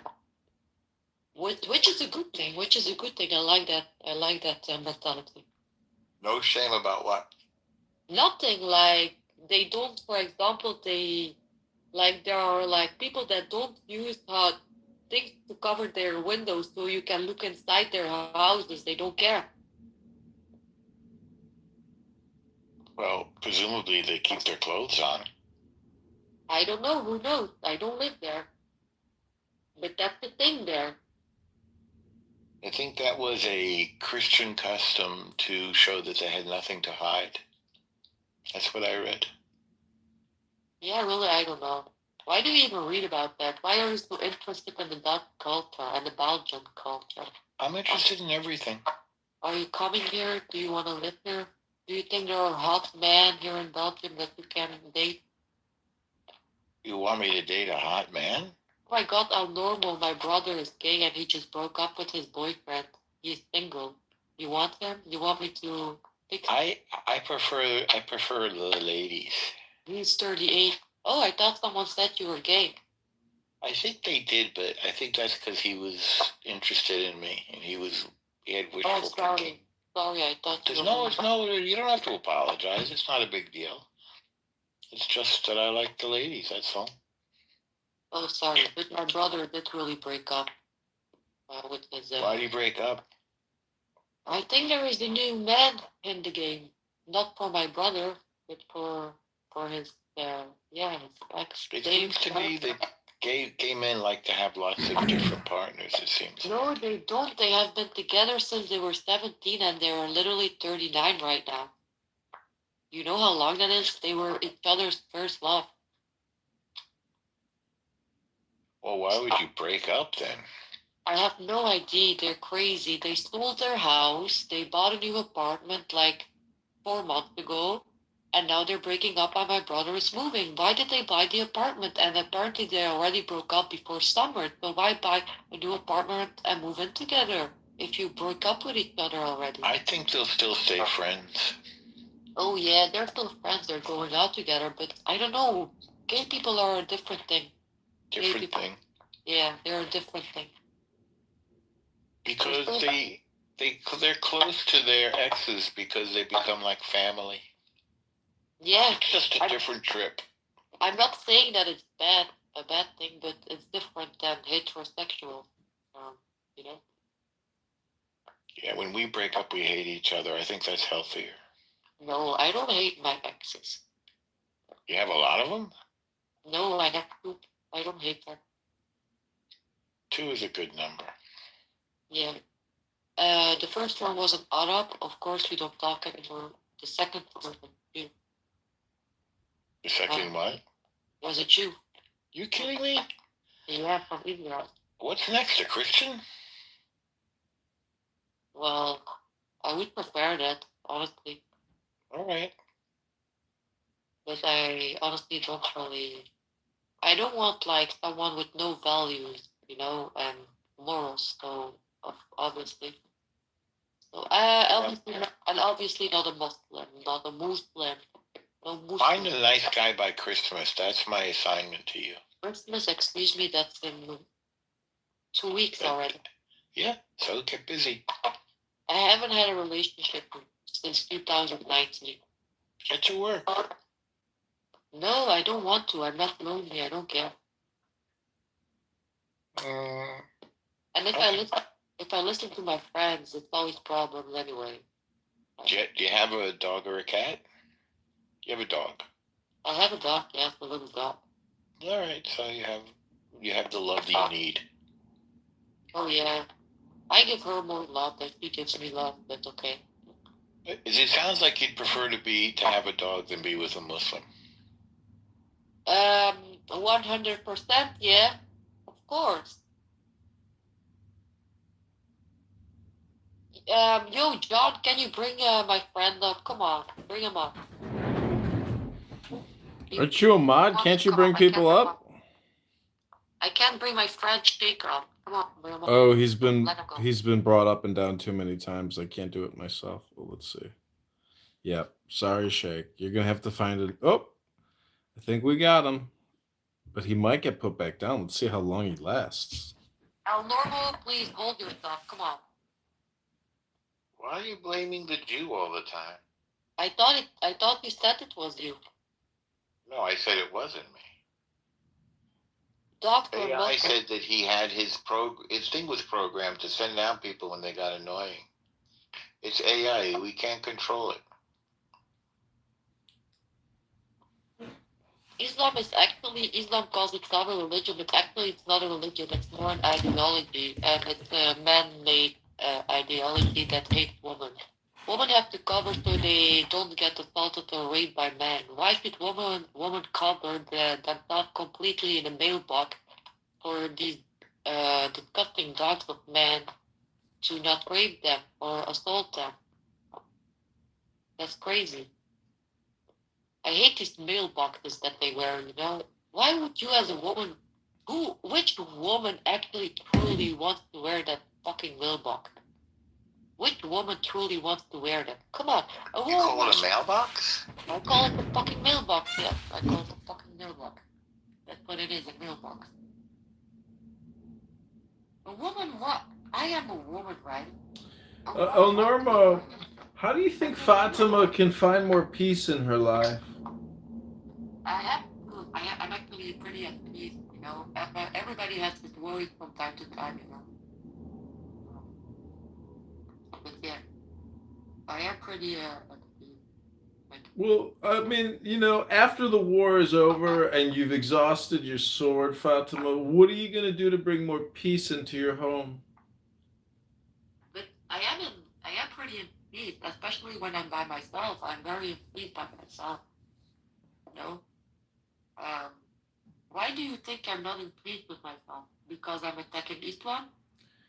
Yeah, I'm just saying because you're fighting a war right now against Islam and the Mohammedans, the Muslims. But after the war is over, how are you going to relax? And what does it mean, the war over? That Islam is gone? No, it just means you've exhausted yourself from battle. It's time to re-energize. If Islam is gone, I will take the biggest trip of my life and celebrate it everywhere I go. We have a poll, please. Please vote. I voted. Why did you take Muslim, El Normo? Because I'm a liberal. Do you know that Muhammad ordered to kill dogs? He genocided dogs. He literally ordered to kill like dozens of dogs. That sounds terrible.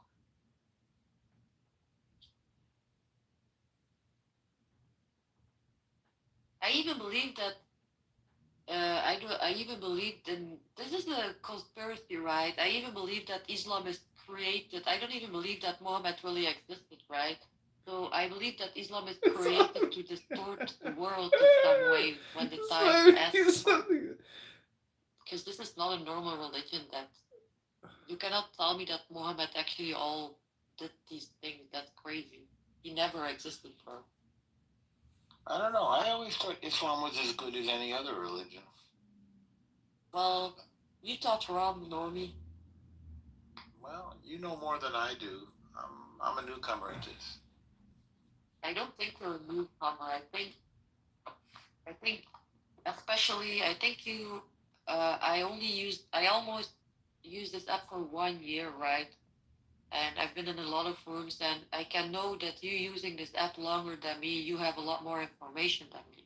So stop saying that you don't know anything about it. I didn't say I don't know anything. I just said you know more. I dated a Muslim woman in Paris, and she was nice. But listen to me. If you're not a terrorist, you're not a Muslim, right? Okay. That's all. You're not a real Muslim if you're not a terrorist. And if you're a Muslim and not a terrorist, then you're not a Muslim. The end of story. Because Islam promotes terrorism. So the only thing you can be as a Muslim is a terrorist. And if you're not a terrorist, you're not a Muslim. If you're a terrorist, you're a Muslim. Don't you think that's a little bit extreme? Yeah, as extreme as being a terrorist, yeah. I think you could be a little more generous to the Muslims. I am generous to the Muslims. It's not that I'm gonna attack them on the street like they do to other people.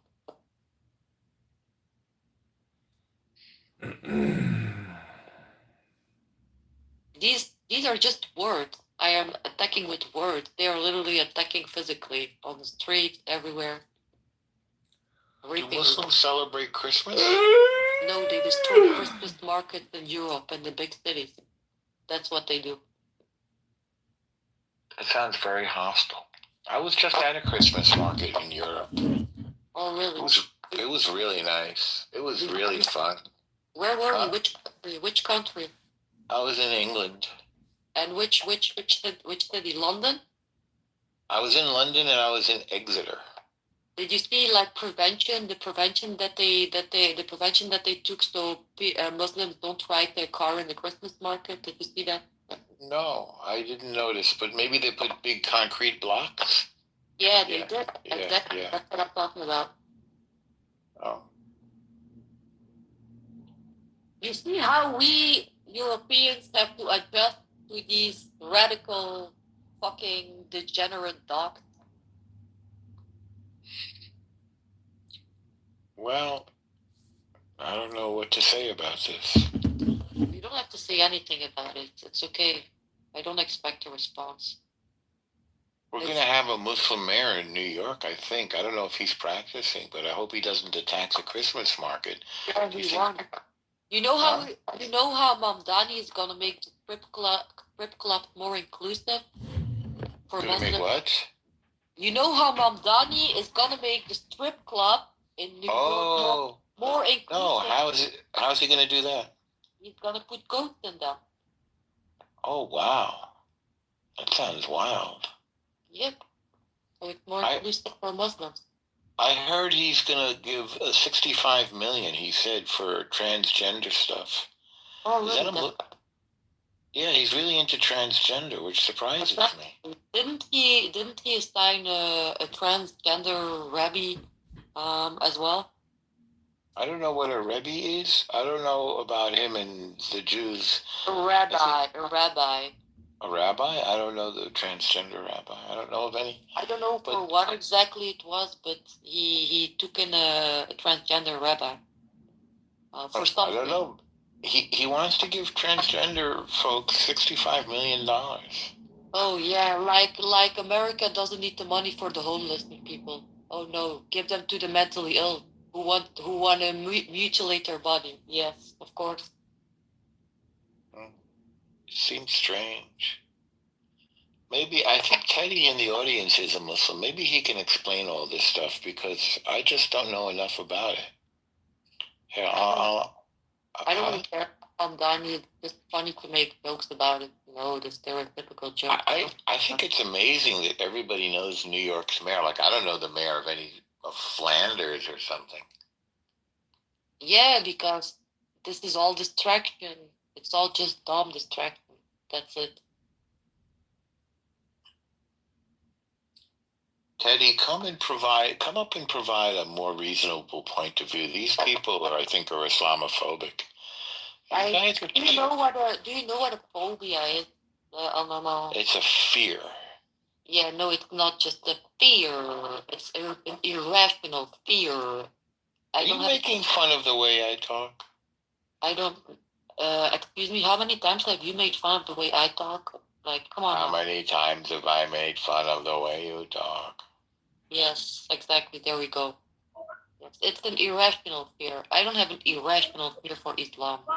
I actually don't fear Islam. They can come and kill me. They can put me at gunshot and would ask me accept Allah or shoot me. I would say shoot me. I will never do it. That's how much I despise it. I don't hate it. I just don't want it. That's all. I just want to point out that I'm like the only one in the room who voted for Muslims here. I'm like the last defender of Muslims. I hope people are grateful for me as a Jewish man defending the Muslims on Shabbos. Aren't you a Jew? Like, you should be the last one. No, I'm the only one defending the Jews. Defending the Muslims. You're not defending the Jews. I'm sorry, I misspoke. Defending the Muslims. Yeah, which makes no sense. Are you actually? You're that makes you a bad Jew. No, it doesn't. We Jews don't hate Muslims. No, it makes you a bad Jew. No, it doesn't. That's not what being a Jew is. We believe in anybody who follows the Noahide laws we can deal with. That means they believe in the one God, they respect their parents, they have courts of law, they don't eat live animals, which is a weird one.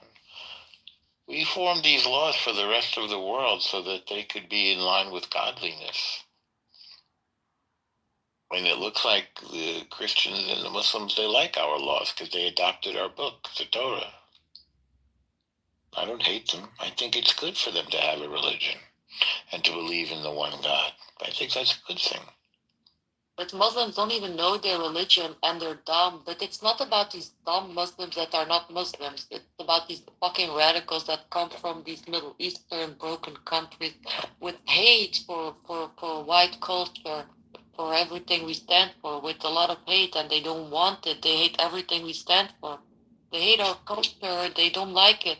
There are over 50 fucking Muslim countries in the world. Why don't they go and live there? No, they don't want this.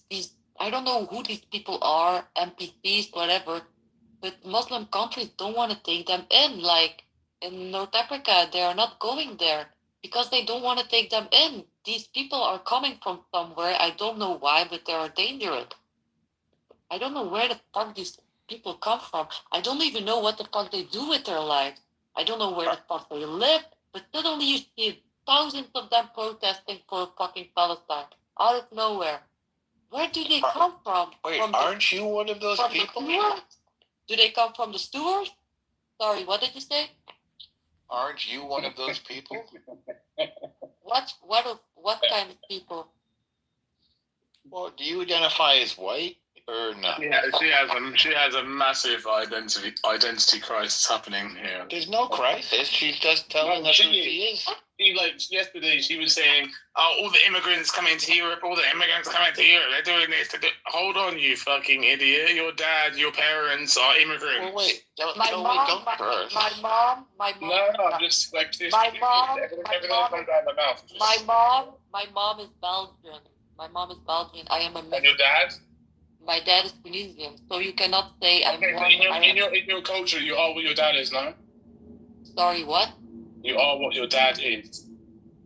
No, she doesn't. She doesn't like Islam, Teddy. No, I said in their culture. I didn't say religion. I said in their culture. I've never heard that. No, I said she doesn't like Islam, and she's not an immigrant. Yesterday, she was moaning about all the immigrants coming to Europe. Teddy, I'll be honest. A lot of people. She's an immigrant herself. She's not an immigrant. She was born in Belgium. Child of immigrants. I'm born in Belgium, and my mom is Belgian, so I'm. She's a child of immigrants. Okay, but she's moaning about other immigrants coming. But her parents are law-abiding, and she's talking about the immigrants that are not law-abiding, that they're a problem in Europe. I don't think you can deny it, Teddy. No, I think you're lying now. And also, she's complaining. She didn't say illegal immigrants. No, I didn't say illegal immigrants either. I said the ones that are violent. Illegal in front of what she was saying. She's talking about the criminals who are a problem. I don't think you're listening, Teddy. She's talking about the people that attack the Christmas markets. Like that. Stop being apologetic all the time. Just say what's wrong, it's wrong, okay? It's okay. It's okay. it's okay to call out other Muslims that are not behaving. You know that, right, Teddy? It's okay to do that. You live in. Why would I waste my fucking time? Oh, shut the fuck up. Why would I waste my time going around telling people they're not pushing their faith? Fuck off. Are you an immigrant, Teddy? Are you an immigrant, Teddy? Is that why you're so sensitive? Yes, obviously. I'm an immigrant? I'm asking. No, I'm like fully English. Okay, so you're not an immigrant, so why are you defending people who behave badly? I don't get it. I'm not defending anything. I'm saying what she was saying yesterday was absolutely stupid.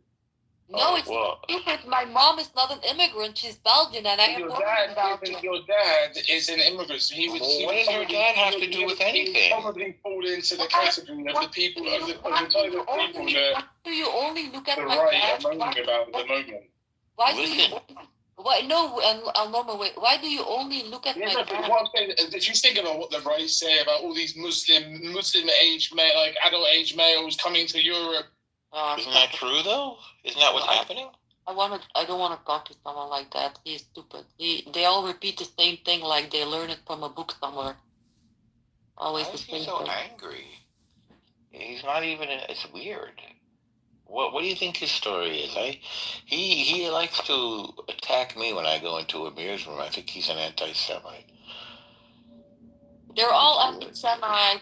Why is that? Are they anti-Christian too? They hide behind Zionism. They always say, "Oh no, it's the Zionism. It's the Zionists." But that's not true. They actually hate Jews. They just hate Jews. That's it. Why do they hate us? But I don't give a shit why they hate you. I don't care, honestly. That's not my problem. My problem is the fruits of their hate. Well, look, you know more about it than I do. I don't know more about it than you do. Stop being so dumb, El Norma. But you were sort of born into the Muslim world. I wasn't. I was born into the New York Jewish world. I didn't grow up like I told you. I didn't grow up in any religion. My dad was not he was not a Muslim. I asked him one time, "Are you religious? Do you believe?" He said, "No, I don't believe in anything." My mom also, she doesn't believe in anything. So they're both nothing. They're atheists, I guess. Anyway, so yeah, I was brought up in nothing. I chose Christianity myself when I was 17. I don't even call myself a Christian. I call myself a spiritualist, but the Bible is my scripture that I use for my faith. Yeah. I heard that if you were a Muslim and you become a not Muslim, then they'll kill you. Is that true? Yes, that is true. In very radical places, that is true. And there are sects everywhere in every country, European countries, that try to prevent Muslims, especially Muslim girls, because Muslim girls are more likely to leave Islam, and there are sects running behind this girl, threatening their family, into dishonoring their daughters, so they do not convert out of Islam.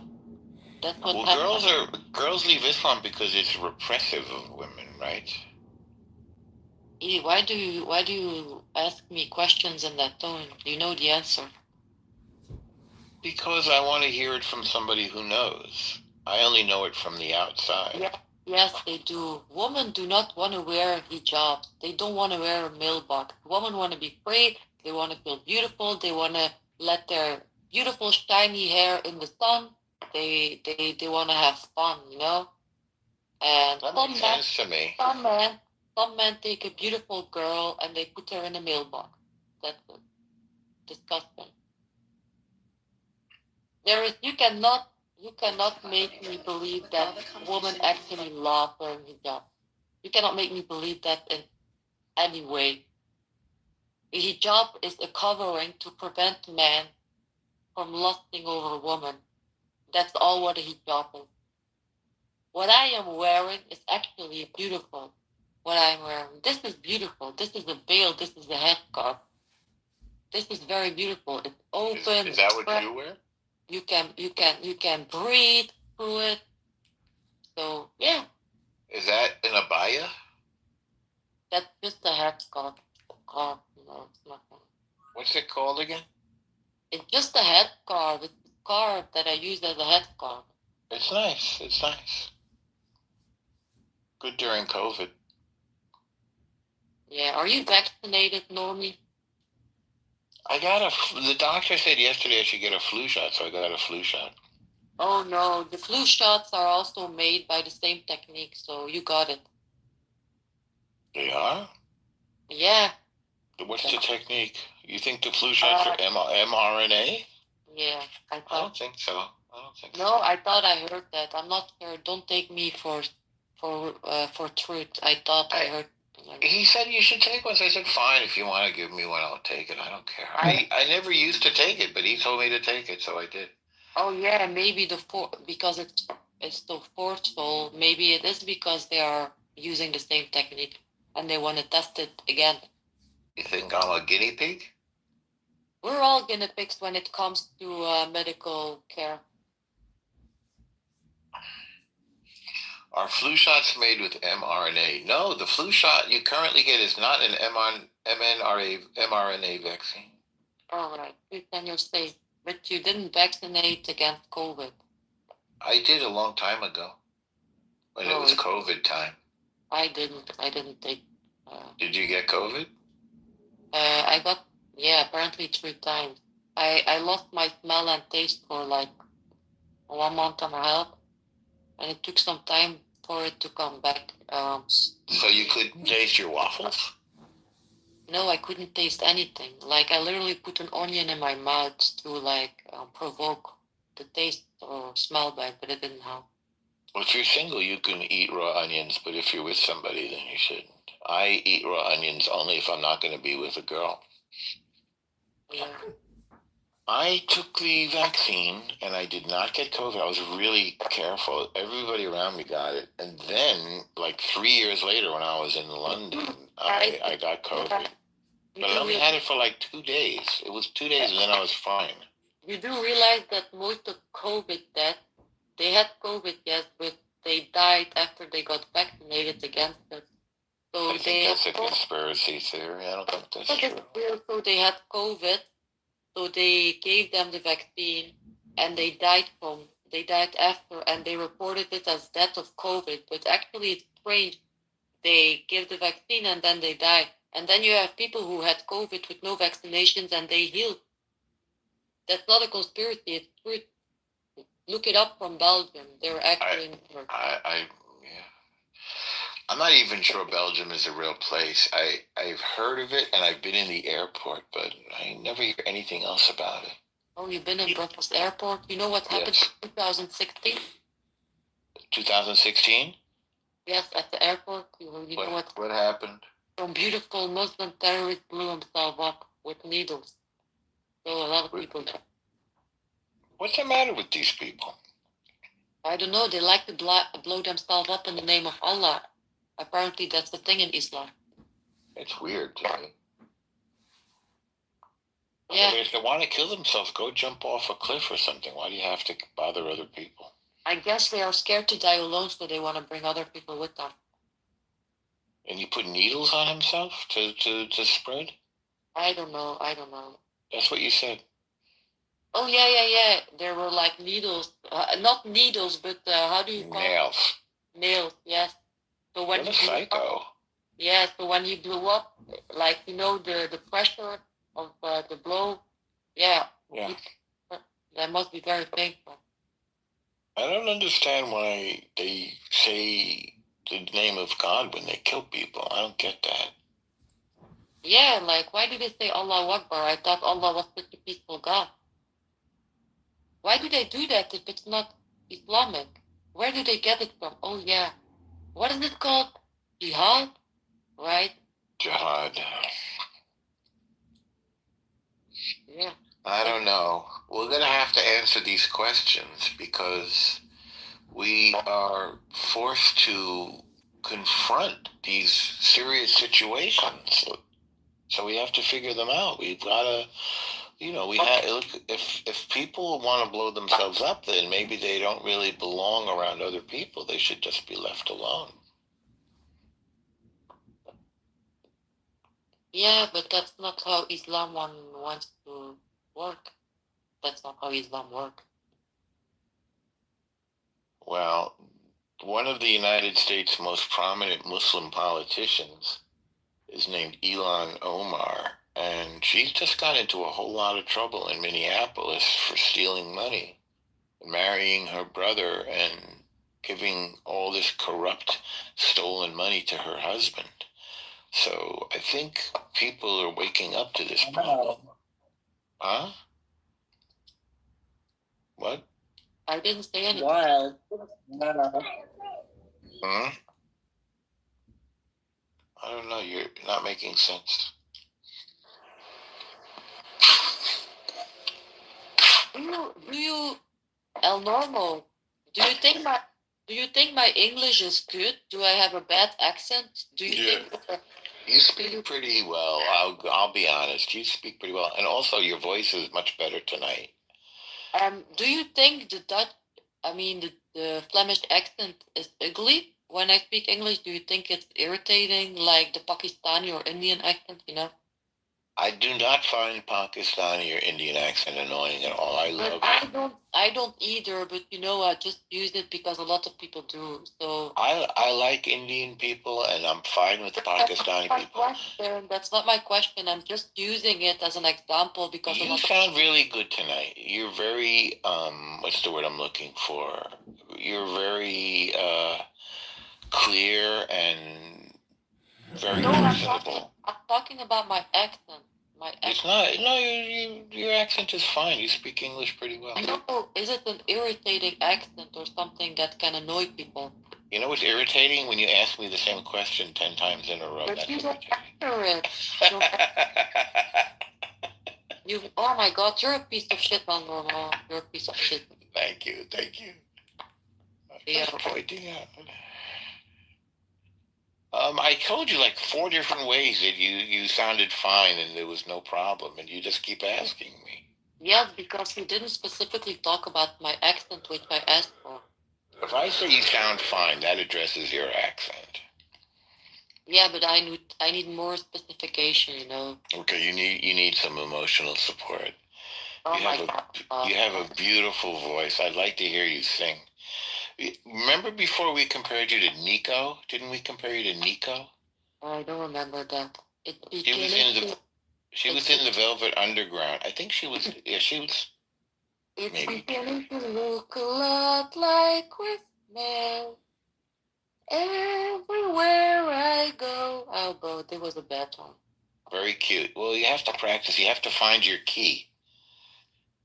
Yeah, I was off key. I could feel it. You have to find the key that works for you. You gotta like practice on your own. Twinkle, twinkle, little star, how I wonder what you are. Try this. Your own personal Jesus. Your own personal. No, I can't. I don't have. No, that was pretty good. You can keep it low. You have a low voice, so you should sing down in the low range. Your own personal Jesus. No, bro, stop. You're gonna get it. I'll get on YouTube for you, okay? I'll go into music mode, okay? It's a good song. It's sung by Johnny Cash. Hang on, I'm pulling it up now from YouTube. There's probably gonna be an ad, so give me a second here. Do you know this song? Yeah, I heard it. Yes.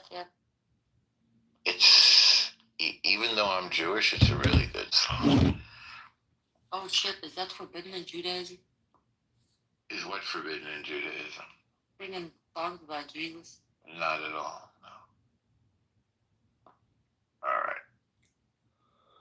Hang on, there's an ad. Okay, here we go.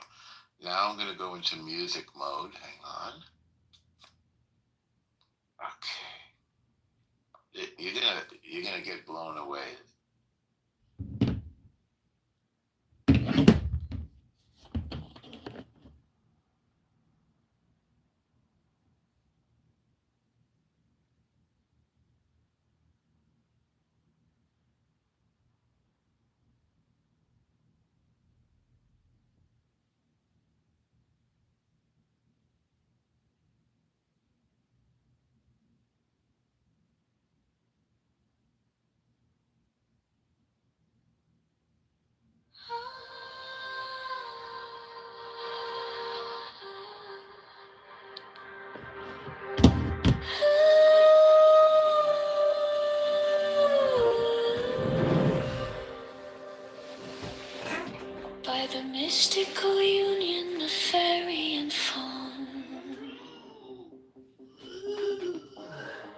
dance in the shadows from dusk until dawn. Unspoken the whispers that drift through the trees. Unbroken the vow carried soft on the breeze. Oh, fiery Valkyrie, I invoke, through the flames and the embers, the spell is bespoke. Your arrows and slinging, the spring's tender glow. A force wild and brilliant, a power I know.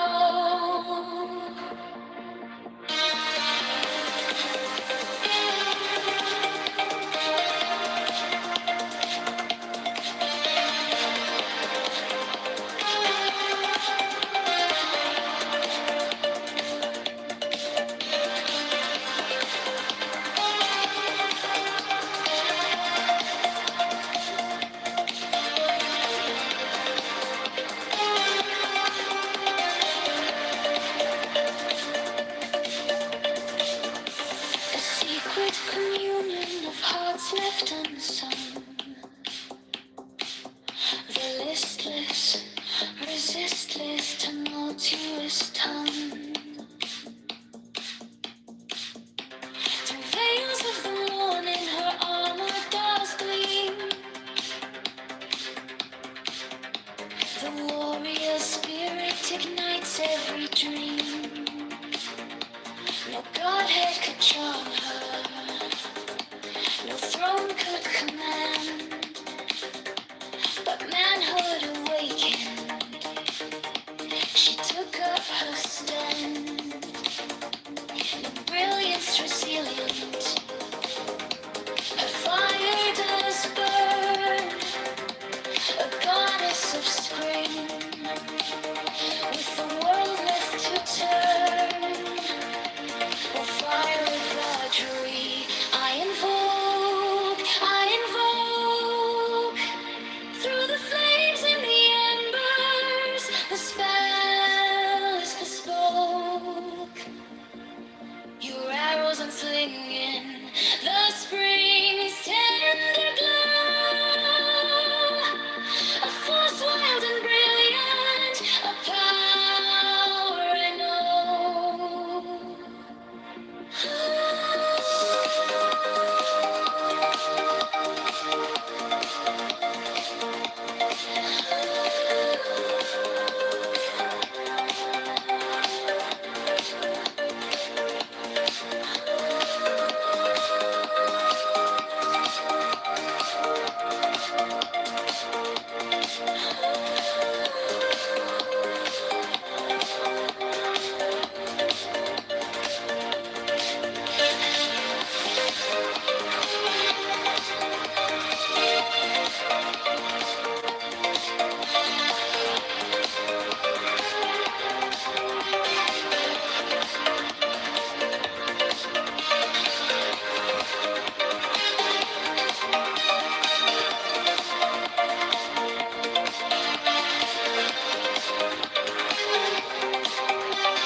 One of world-class British style, in every crocky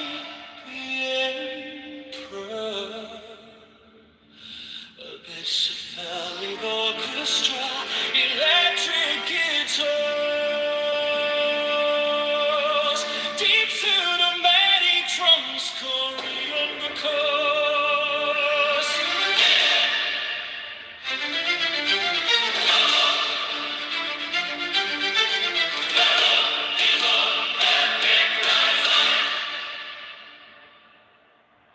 A one-hour world-class British style, epic title, blend grand symphonic orchestra, electric guitars, deep cinematic drums.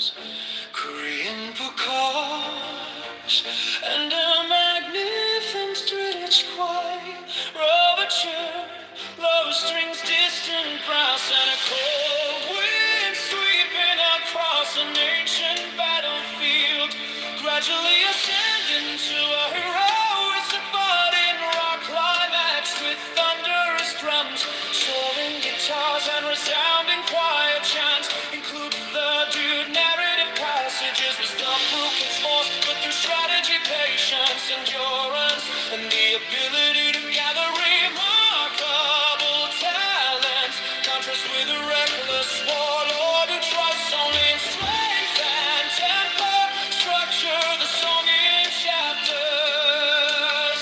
He who wins great minds wins the world. The strategist wisdom, the steward's vision, the general's discipline. Together they forge my throne. I place my trust in them, and that trust crowned me emperor.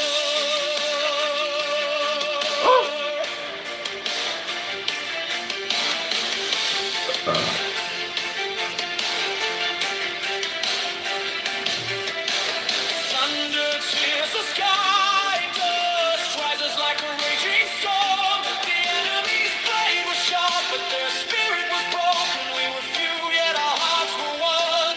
Strategy is not brute strength, but the union of souls. Pride marks the beginning of defeat. Arrogance the doorway to ruin. I endure. And those who endure shape the destiny of the world. Amidst the burning night I cry, claim the world through wisdom. The heavens glow red. The earth roared beneath our feet, but only the one who stands to the very end becomes the emperor of strategy.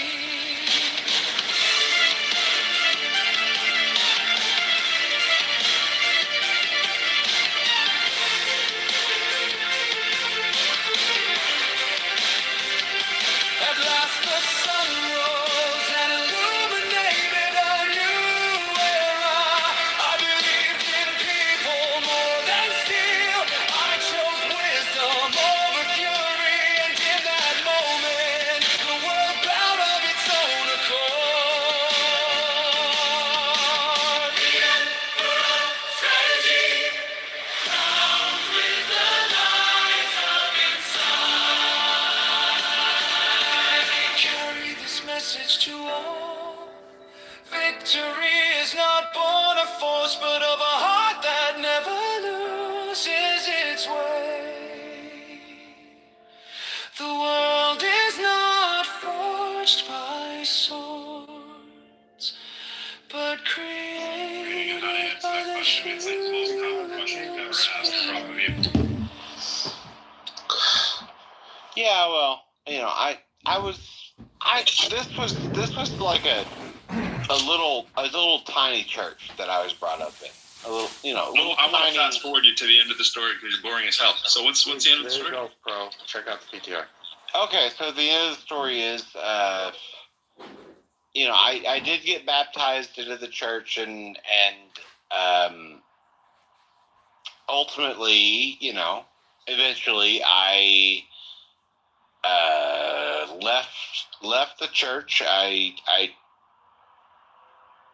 just don't believe in any of it anymore. Gotcha. And so that's gotcha. it. Well, we both arrived kind of at the same spot, but I believe this month because it's December. That's all I'm saying. I'm on Team Christian. I want to be a Catholic for all time.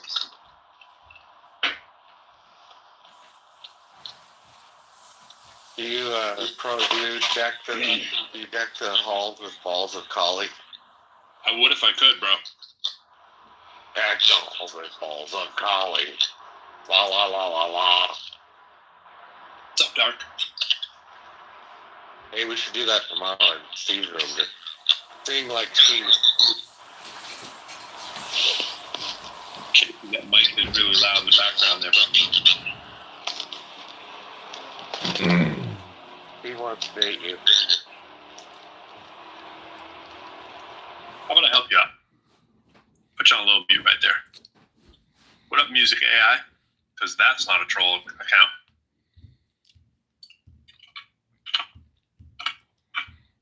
Why is Aisha downstairs? Watch your mouth there. That sounded inappropriate. So wait, who was the atheist who said he gave up believing in God? I couldn't see the speaker. Casey. What's up, John? So Casey, what makes you think there's, no God to be found anywhere? I'm sorry. What? They had YouTube. I said, what makes you think there's no God anywhere? Well,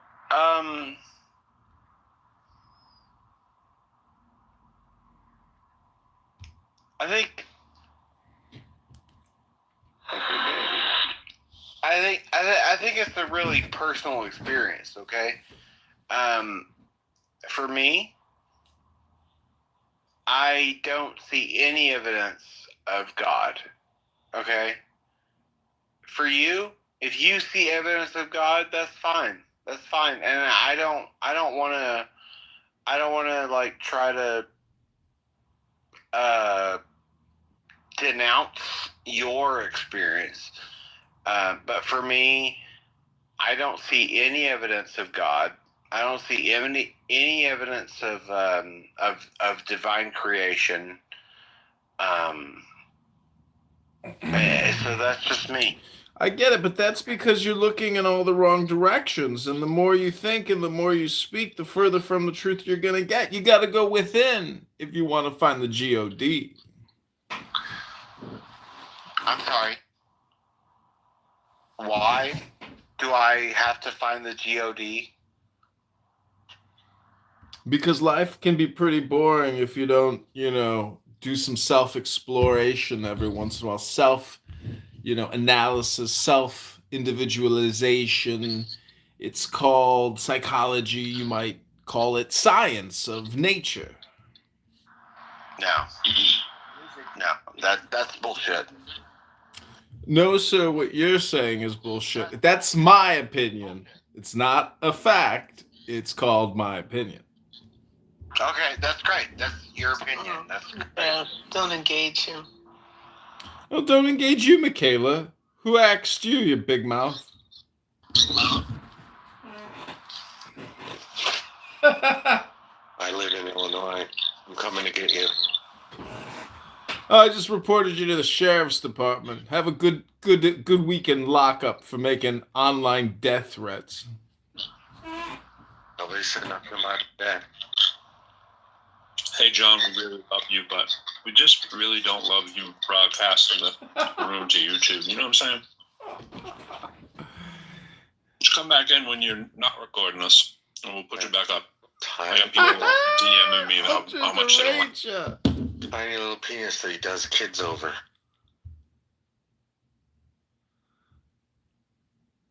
They kicked me. That is a statistical fact. It's in their conscience, like where they feel like they should eat meat that's sacrificed to idols, and that's completely fine to be that way as well. So it's kind of open. It's not encouraged or discouraged for people to eat meat in the New Testament. So that would be the answer. Nom nom nom nom. It's not encouraged either way. What about sausage on your cheese pizza? It's got to be kosher. I'm gonna move you down, my friend. Hold on. Let me move you down. I love you, brother, but you. Oh, you're so pathetic, Andrew. Get a life on Friday night. Do something with yourself. How long are you going to do the same shtick? Get some new material. This show's so boring. Jesus Christ. Read the Bible every once in a while. So that's kind of lame, too. But anyway, but Bev, yeah, so it's not encouraged either way. It's not like God's like, hey, you must eat meat or you don't, need to. It's kind of really, I think it's kind of up to however you, I think health should be a precedent. Like if it's most healthy. Which doesn't work on me. Like when I go to sleep, it messes up. It just never dries completely. Even if I do it like in the morning. Are you doing dips or what do you do? No, I'm saying if I do it myself, that's how. No, but what do you do in the Oh, I slack? just do shellac. Oh, shellac. Okay, Yeah, that's good. yeah. Shellac. Like you lock up and then your bullets are not aligned in your cabinet. So if you get robbed, you're gonna probably get shot anyway. So like Roger, are you talking about the horrible, terrible people still? What? What's going on with the horrible, terrible people today? What time music was in the other room with you? No, I'm just telling them about the gun laws in Australia. They're pretty fucked because in Australia in 1996 there was a Port Arthur massacre in Tasmania, and the Prime Minister at the time, John Howard, he said to Parliament and they just confiscated all the guns. So Australians complied and they gave it their guns for money, literally. So now, if you're wise, you leave two in the chamber just in case you get robbed or someone's trying to kill you. But other than that, we have really, really shit fucking gun laws. But we haven't had a school shooting since then or a massacre. But it's still shit. I prefer the American system of having weapons. I think that's much better, in all honesty. It's terrible. Horrible people. It is terrible. What is it? But it's true. What other word do you want me to use? It is terrible, though. No, that's your catchphrase now. You need to keep using it. But it is, bro. That's a rough thing. But here in Australia, like right now, it's summer. So it's really hot. I don't know where you guys are in the States, but I'm sure you guys are getting winter. But right now, it's summer here. It's like, it's Arizona weather. So Queensland is called the Sunshine State where I am. It's like you're Florida. It's pretty much the same Florida temperature. The whole year. We don't get anything cold. It doesn't happen. Did Sudan ever make the World Cup? No. South Sudan doesn't. It made the Olympics in basketball. The youngest team ever, for obvious reasons, we were all told. The youngest team ever to do it in the 2024 Paris Olympics, which was Guinness World Record that it happened. But in terms of football/soccer, no, that's gonna take some time. It might take another 8 years. We don't have the infrastructure, and a lot of our players, such as Jeremy Doku and stuff, they chose to play for Belgium, the one that plays for Man City, and other ones. So they're not, and we have like 5 of them that are playing for the Australian national team. They're not playing for South Sudan. So it happens because what do you expect them to do? Play for South Sudan and not qualify? So we have a few that play for the Australian national team and other teams. So they're getting coached because the national team in South Sudan, it's just, they don't have any support. So you're not going to attract the best, because the best talents, like Jeremy Doku plays for Manchester City. He's not gonna, of course, he's going to play for Belgium over South Sudan and not make the World Cup. You know what I mean? It's just logical.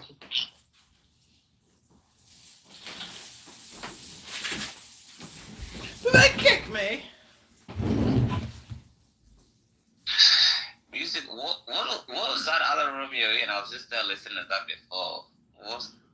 Which one? The with Fatima? I don't know her name. The one from Belgium.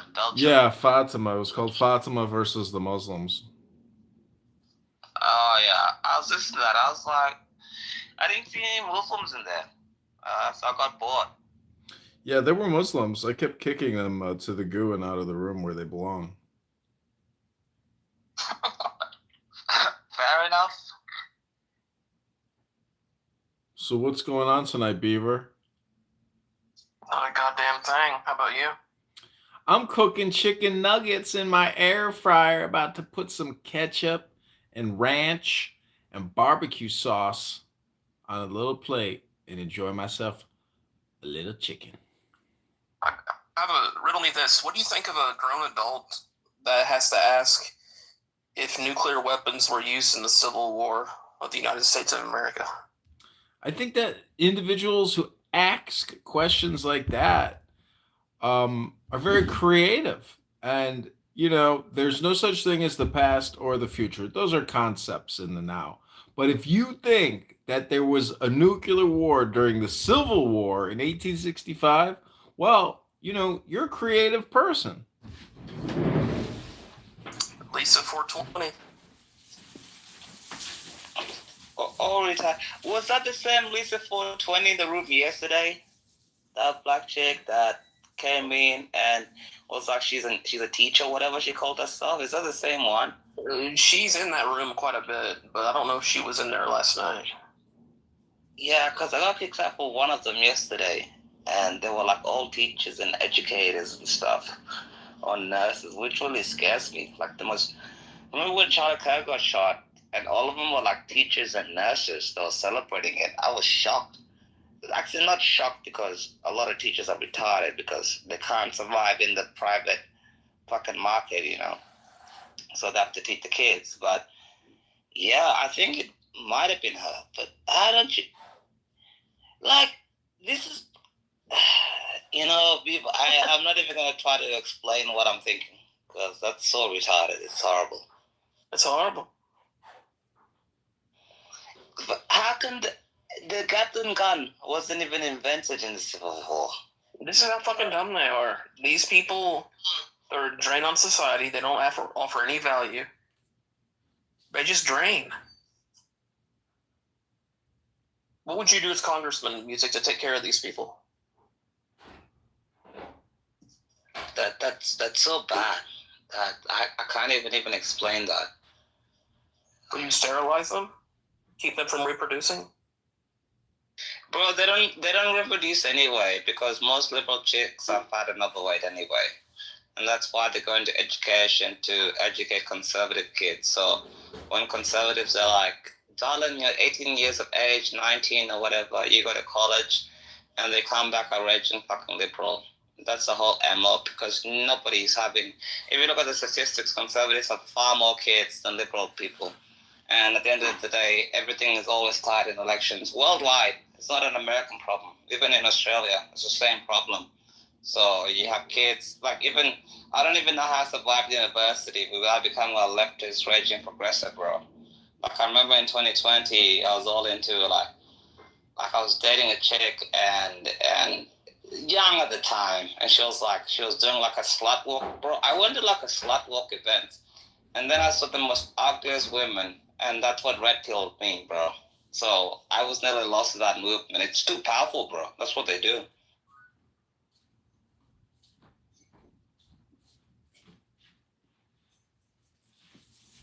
Pumpkin, thunder, glorious.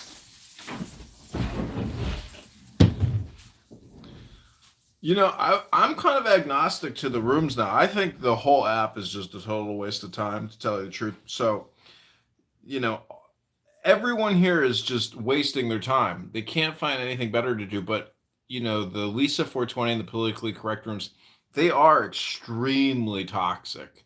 And they do fall apart. And they do have extremely emotional problems, And today I heard them going on and on about how this girl was the judge in another room, and all these FUB words, just really toxic communication, because it's not some kind of a therapy room. It's basically an angry complaint room, and they went at it hard.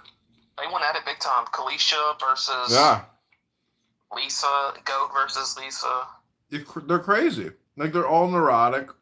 There's no point to what they're doing. It's you would think it's some kind of television drama show, but it's just a bunch of neurotic, mentally ill, mentally unhealthy people just tearing each other and themselves apart in the process. It's amazing to watch. But how can a grown adult, a nurse that's raised children in her 50s or whatever, think that nuclear weapons were used in the Civil War? This dumb bitch works in transgender surgery. She mutilates children, bro. You didn't know what that dumb bitch does? She mutilates children. She's fucking whack. I didn't know that part. I just thought she was a nurse. Yeah, for transgender surgeries. She helps fucking mutilate children.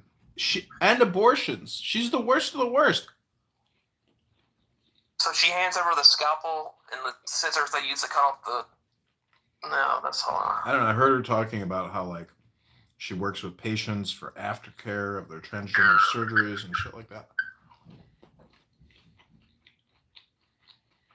Anyways, they make, I can't even post their content on YouTube because YouTube takes it down for hate speech because some of them are so rabidly anti-Jewish and so anti-Semitic and such hateful, disgusting people. A lot of ghetto. There's a lot of Jew hate in the ghetto. It's pretty crazy to listen to. And like YouTube automatically detects it and deletes it. And they're like, sorry, this is hate speech. I'm like, holy shit. Wait, so any speech against Jews automatically gets detected? It could be. I'm not sure, but there's so much content. I don't know how the algorithm. Well, you can appeal it, and I did just do an appeal, and they did say, okay, this isn't hate speech. But in the context of journalism and news reporting, documenting and saying, hey, this is a news broadcast, there's no reason for them to delete things that are being recorded for journalistic purposes, which is documenting hate speech. To say that my content is hate speech when I'm intentionally documenting the hate speech, it falls under certain guidelines of like journalism and art, basically. But either way, the independent journalist is censored. Censorship is a real problem. I mean, because you need these people to be documented. You have to document hate speech and put it into proper context and explain to people why it's hate speech. But the more you censor people and you get a special group gets special consideration, the more resentment they're just creating. Others are going to hate them even more. I don't know why they don't realize this. But it's a double standard, and they're hypocrites because all of these FBAs or black nationalists, don't you understand? They're just doing the same. It's all politic, but it's a double standard because if white people were to say the things that they say, it would be it would be villainy. You'd be castrated and murdered for saying the things that they say. So you have to document it, and then it becomes a communication game. But they're so low IQ they may not know better. They know what they're doing, but they don't care what they're doing. They're low IQ, they're racist, they're extremists, they're liberal fascists, and they are censors. That's why I say you can always detect the fascist whether or not they're a censor. If you are an active censor on this app, you are the problem. I agree.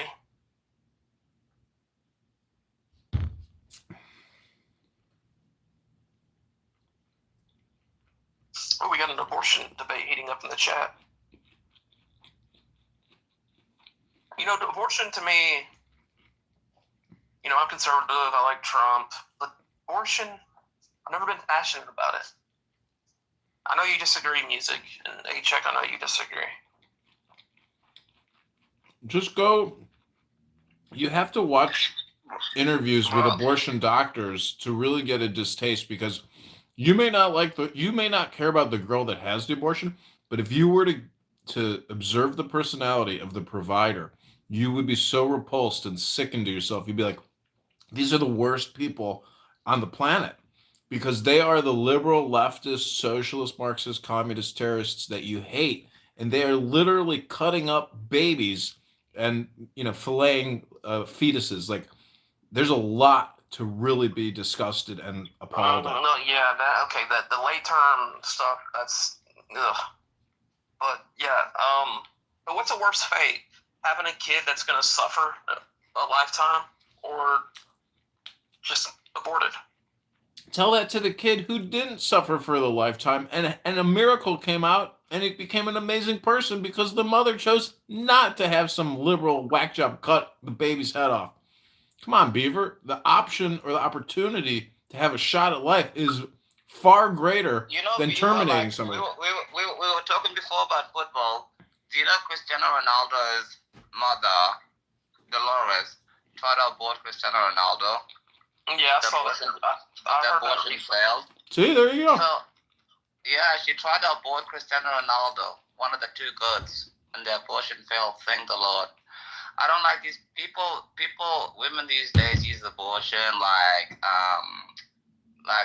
what do you call it? Like the pill or whatever it is. It's sickening. I don't like this.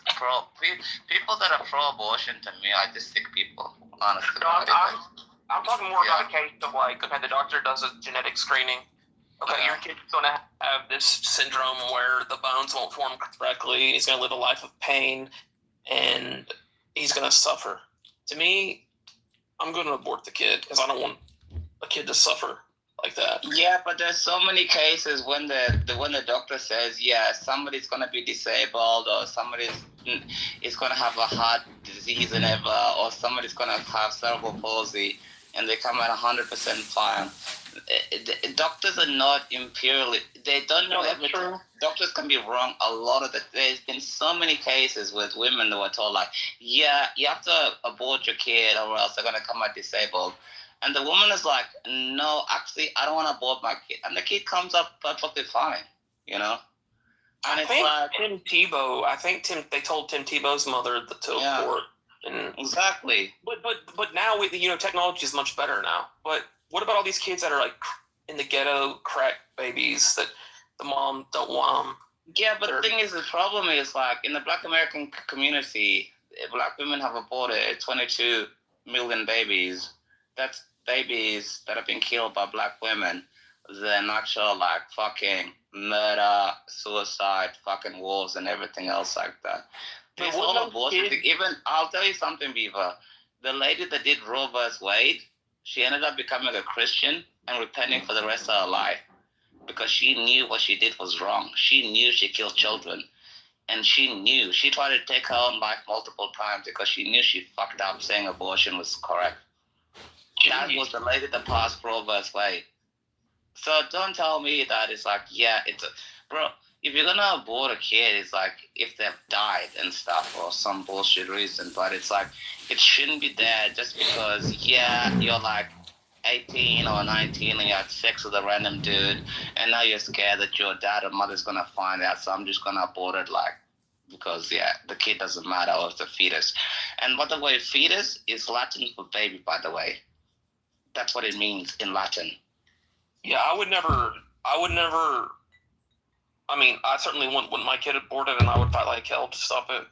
I'm just saying, I'm saying in the thing, like, if there's a medical problem, I wouldn't advise it because I think these people would regret it the rest of their life if women that did it at a convenience, or they're like, I'm not ready, or my career comes first, or stuff like that. I would highly advise against doing something like that. But I mean, it's not leftover. It's not leftover food, right? I mean, I heard somebody gave a good example. We were like laughing. We're like, oh, it's not leftovers. You just throw it out. I mean, people who are so crazy about abortion. You see what I'm saying? Like, they got no problem killing children. I mean, it's so fucking crazy and cringe and sick. They don't have a problem killing child cook, bro. These chicks that you meet, that's why I said, thank God I met my missus like 5 years ago. Like, you have these chicks, they're in their mid-20s and they're like, early 20s, and they've had like 2 or 3 abortions. It's fucking disgusting. And obviously they have mental health fucking issues. That's why you get those SSRI eyes, you know? Have you seen those liberal eyes with the fucking big glasses and stuff? And they explode and everything because they know you're right and they know they fucked up. They got those eyes and they take the SSRIs like 30 meals every single fucking day to try to stay sane, and it doesn't work. If you aborted 2 children and you get in your 30s and you realize, like, have you seen all sorts of articles being like, I aborted 2 children, now I'm like in my 40s and I'll never have children, I'm alone. And then they fucking adopt other children and like transition. And these are sick people, bro. I think abortion is fucking evil, bro. I'm a Catholic, bro. I'll never be for abortion. I think it's sick. I think it's sinister. I think it's evil. I can't fuck with that, bro.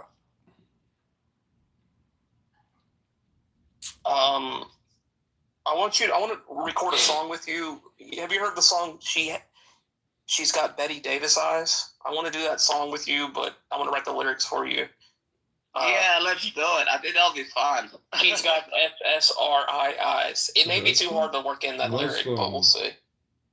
We'll work it out. I have some friends that can do lyrics and stuff. I think that'll be cool. But yeah, I think she's got F. You reject me from the room. He kicked me from the room. But stop saying that you. A day before birth, I generally don't think it's like preferable. We also like I actually agree with Comrade that the way we speak about rape, abortion, things like that in this room is so far removed from reality. Like if your mother, That doesn't matter. Well, no, it's not. Are you talking about ideally because most women don't carry babies? Yeah.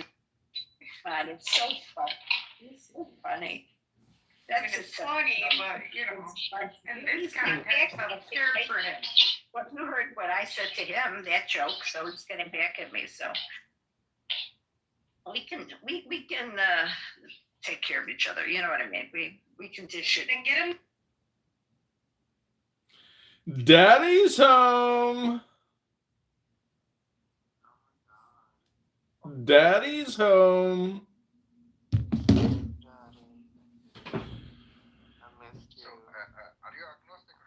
Am I agnostic or atheist? You're my daddy. Daddy's home.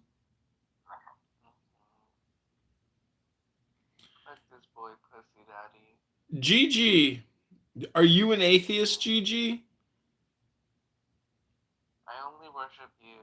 You worship me? That's fascinating. What makes you want to worship me? Your fat cock in my mouth. My fat cock in your mouth. Who do you think I am, Milo Yiannopoulos? I don't care. Daddy's home. I have a question. I'm having an issue. Shoot, with the Danny. login. How do I contact Clubhouse for them to fix it? Or are they trying to shadow ban me or something? Just go on X, type your message, and at Clownhouse, and then they'll respond on X, and they'll say, "Thanks, Danny, for submitting your complaint to the complaint department. You could have gone to Jeff's room." Well, you can go to Jeff's room and just submit the complaint there if you want. He's got daily complaint rooms going on, so. I feel like he's making fun of me. I complain every day. I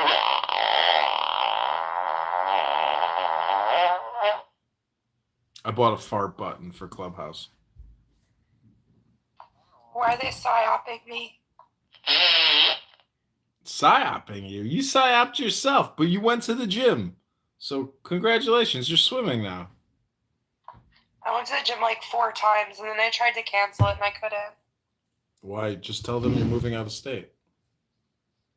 No, but I got like a 2-year thing. Oh, shit. They locked you in. So, in order to make it worth it, I gotta use it for 8 months. Mm-hmm. Yeah. Well, you're Even gonna though it's for feel 2 great. years, so. You're gonna look great. Yeah, I think you're right. My stomach was like flatter for like the 4 or 5 days I went. I'll go back.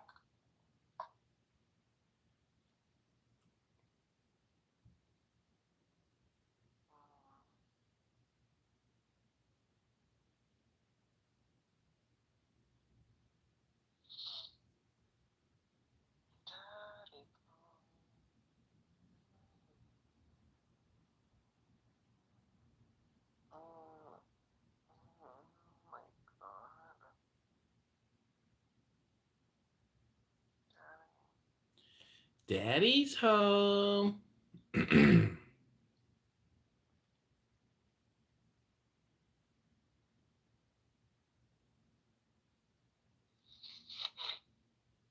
even been 1 hour and I stopped it.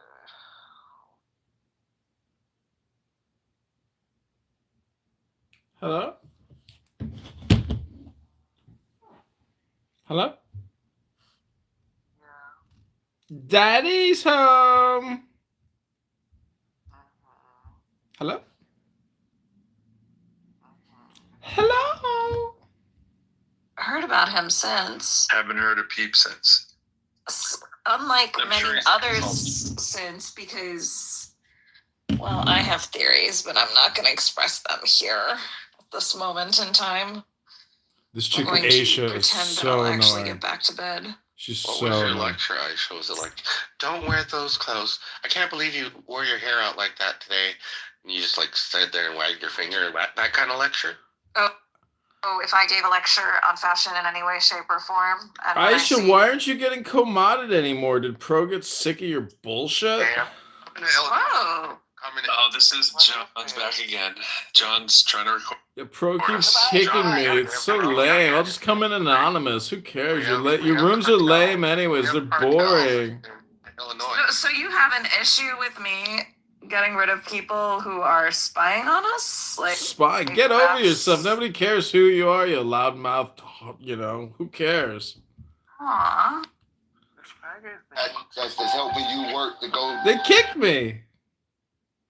Watch the first 30 minutes.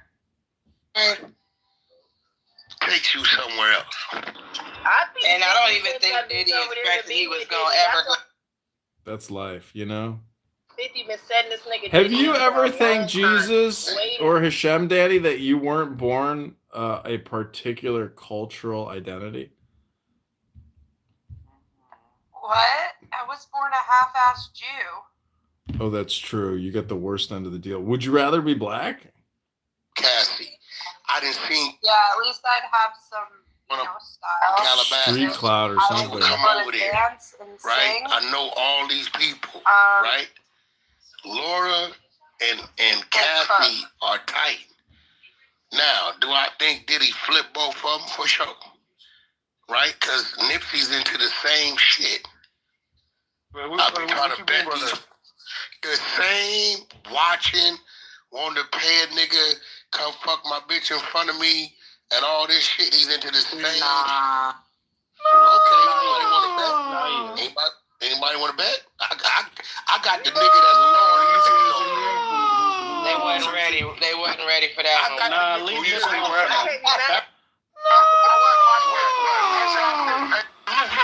Just the other day, right? When Adam was doing it. Man, you projected, Wack. You projecting your own sex life on Diddy, dog. That's sick. You projecting. They kicked me. They kicked me.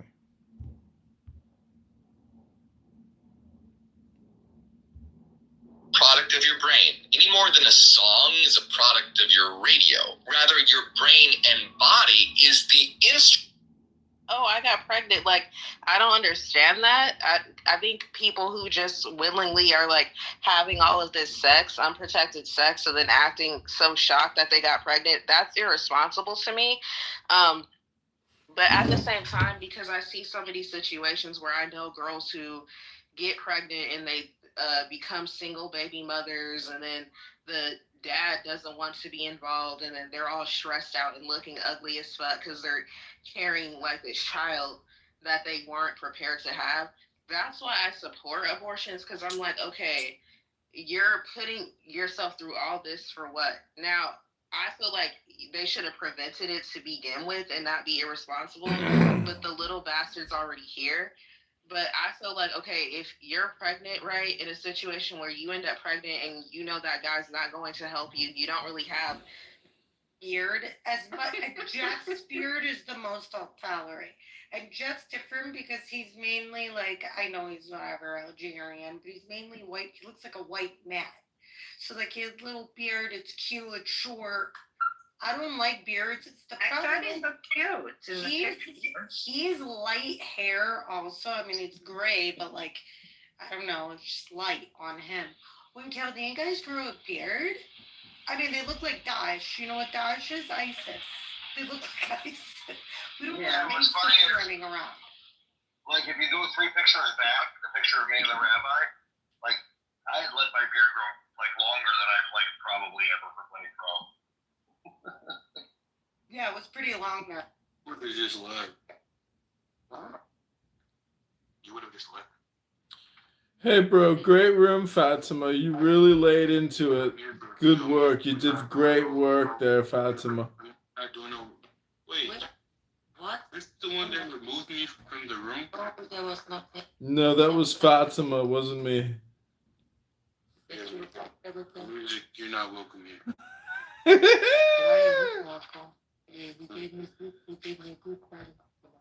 He records rooms. He can record. Like, obviously, I know that I don't care.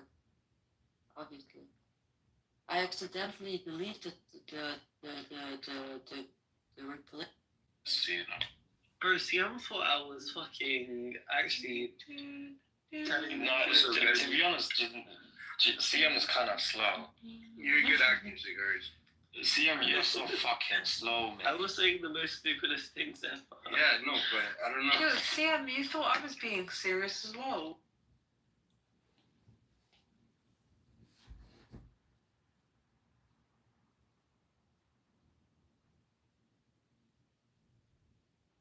Shit. Chris, y'all keep spilling shit. You over there at home, when the danger's on, I shouldn't be alone. Hold hands and say it like we the most shady. They weren't responsible in not getting pregnant in the first place. But I don't think it's that they don't care.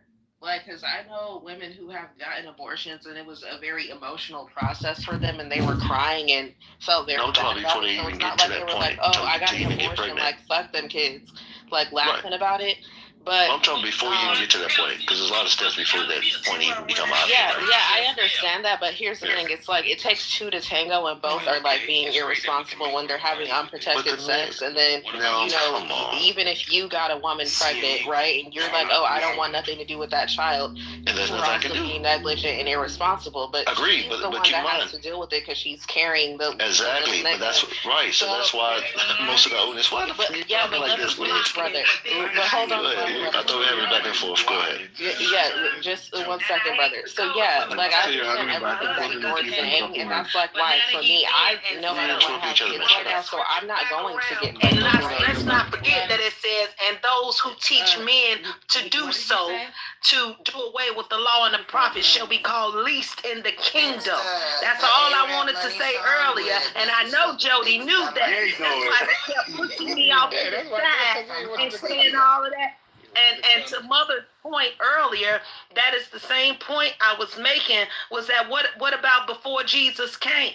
What about all of those people, even to what you just said, so those other people that didn't know Jesus, or are we going to say they knew Jesus even though Jesus wasn't ever around at that time, that they met him some kind of way? To Mother's point, we got to be real with the text and how everybody else in existence did not get the opportunity, if we want to call it that, to be introduced to our Jesus, because that's exactly what it is, our Jesus in this time. That's all I want to say. I yield.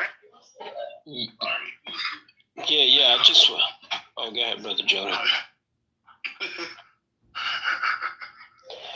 No, I just wanted to say that that scripture that was brought up too, this is eternal life, that you come to know me. You see, even as Christ right also there, loved the church, that thing is beyond what a lot of people can comprehend. Why do I say that? That he might sanctify Look at Gandhi. with the washing of water by the word. Gandhi, he went through some rough stuff. I mean, even the Christians threw him in jail. I mean, these are so-called brothers that was called Christians. And they were acting like Satanists. But Gandhi, who wasn't a Christian, was acting like a Christian. Or a follower of Christ, as some brothers and sisters may say. The point is that to know him, how do you come to know somebody? You have a personal experience with them. You start to when you have a personal experience with them, or excuse me, let me say it this way: you get to know them. How do you get to know somebody you don't see, that you're not with every day, like you with your parents or your wife or your kids or your friends? You get to know what they're about by looking at certain examples of the word or following something inside of you that is moving you to do what's right, that everybody, the majority, would agree with for conscience sake. That's getting to know somebody you don't see. That when you start getting to know somebody, you start to apply the examples in your life. And Gandhi did that. He did that. So he knew Jesus without having to hear about the name or something like that, because he might have, I don't know. The point is, he put to practice what Jesus would have done for the people. Yeah. He's peaceful because he's. I know people don't like me to talk. He actually got one of some parts of his verses that he got was actually from a tree. I'm not joking. There's that. You thought of that? Not unbelievable.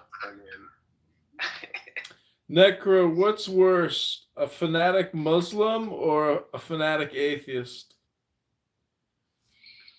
Fanatic Muslim or fanatic atheist? I'd say fanatic Muslim, definitely. Muslim in general.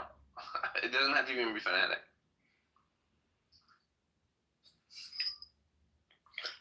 Yeah, fanatics like you and I should.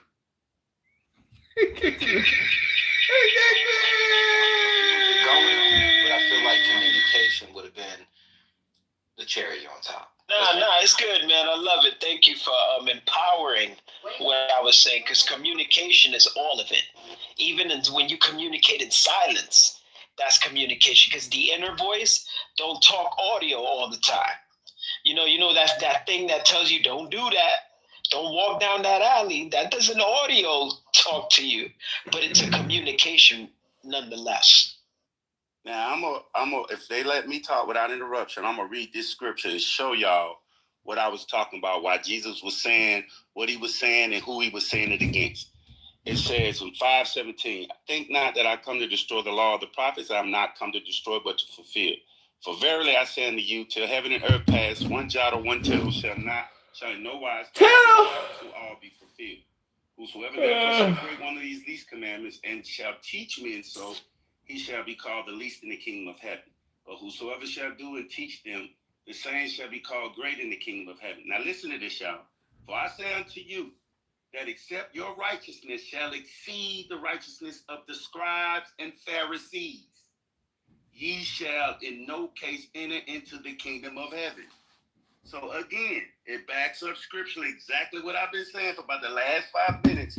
He was saying he was the truth, the way, and the life. No man comes by the Father but by me, because he was going against these scribes and these Pharisees, or another word for them is the Sanhedrin, these so-called, what we would call them the T.D. Jakes and the Joel Osteens of the day, the Creflo $5 nickel dollar and the T.D. Snakes. So malice, because I as a person who don't have a kids, I sincerely do care about life, particularly human life, especially innocent human life. And I think we should, be careful what we're doing when it comes to this discussion. That's just me. No, Linda, thanks for listening. And I respect your opinion, Free Rank. Yo, this was a back and forth between me and the brother. Yeah, but I respect your opinion. Yeah, you involved me when you I'm invoked gonna my talk hate. over I'm the sorry. Indian. No, I you're not. respect your No, you're not. opinion. You know what's gonna happen? That's You know what's cool. gonna happen? You know what's gonna happen? You're gonna go down. Ass. I hate your accent, bro. Wait, how do I hate your voice. I send this person? You ain't gonna like it when I get over and But whoop yeah, your smart ass. oh, is this another Indian? Go ahead, Okay, here we Deepak. go.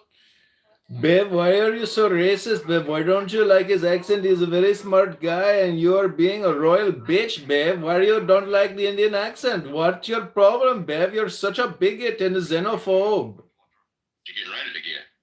They learned Because I guarantee somebody's gonna get an ass whooping. 2020 and they have not stopped.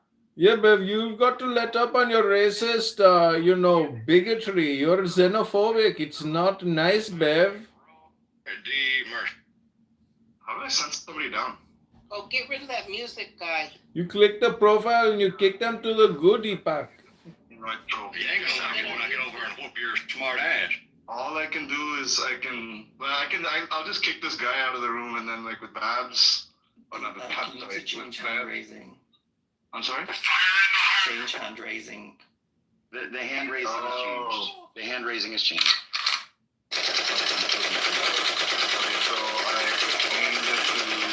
Are you 7-Eleven brown or not? Not needed. No, it's already. It's on everyone. It's on everyone. That's what it should be. It's on everyone. Okay. And so I'll send this musical person down? No, don't do that. That's not good. Bev is the bitch, not me. Bev is the one that doesn't like the way you sound. Shoot. Thank you so much. Now I will boom your room. Boom. We boomed their fucking room. We got him. We got him. We got him. We got him. We got him. Korea, I learned that Buddha was. We boomed their fucking room. I agree with the perspective that you do have about, John 11. But it'll be interesting, though,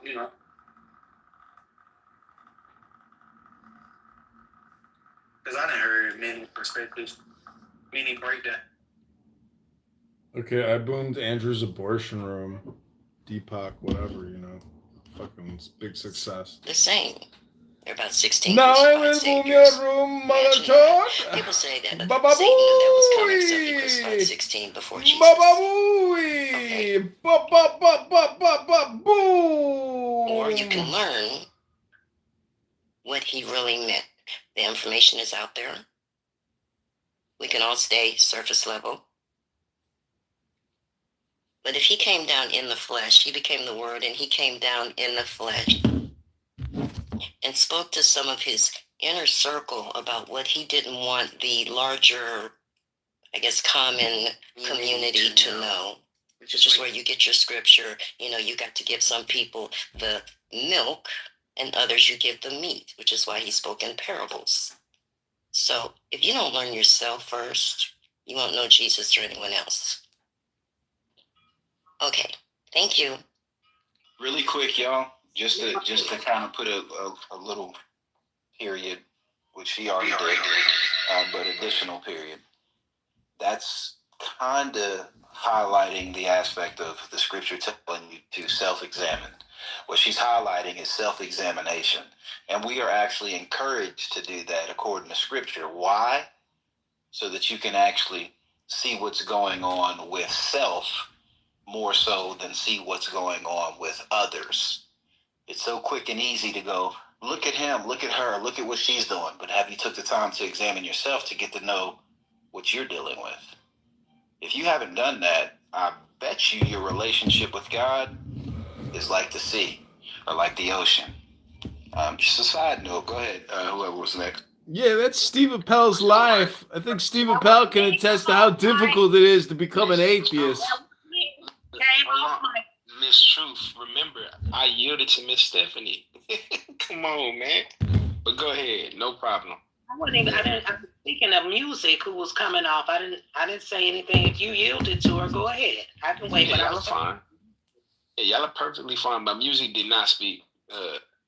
Music. What did you want to add? That Truth you got? I was going to say Steve Appel is a self-proclaimed atheist. He's so far away from God, he doesn't know his left hand from his right hand anymore. He argues with young men in fake legal courts all day in the talking apes. This man needs God in his life desperately, and I'm so glad to see him here with you beautiful God-fearing people. Okay. True. To exactly to what Mother Stephanie, I call her Mother Gentris, was saying, the reality is a lot of times in these spaces, people do not, and she knows this, I'm not speaking to her directly, but people don't want to have the deeper conversations, the more released conversation. When I say that, I mean outside just one particular text that they've studied to find out other things that's going on. I may not be saying this so eloquently as Mama, but yeah. So when you have a narrow field of view. There's just some things that you're unable to dive into. And then there's some people who are just like scripture said, just rigid. Their neck is stiff. They don't want to talk about those things, partially because they may not be informed on it, or partially, and then the other aspect is because they think it's forbidden, or somebody said it early, spooky, and that keeps us from being informed and making decisions that are non-biased. So I wanted to say that. And then something else I think Cool Man has said. Cool Man, you brought up a scripture about self-examination. And I was going to say there's another way to say that if we don't, aside from the scripture, to thine own self be true. So how can you be true to what you say or you think you believe in, but you're not true to yourself? Because the only way you can be true to yourself is examining yourself to even see and sit and say you like yourself or that you love yourself. But that takes a minute, that takes growth and maturity to sit and be quiet and examine yourselves. And a lot of people don't want to do it because they're afraid that they'll find out that they don't like themselves, they don't love themselves. And if they can't be true to self first, they can't be true outside of self. And that's all I want to say. I yield.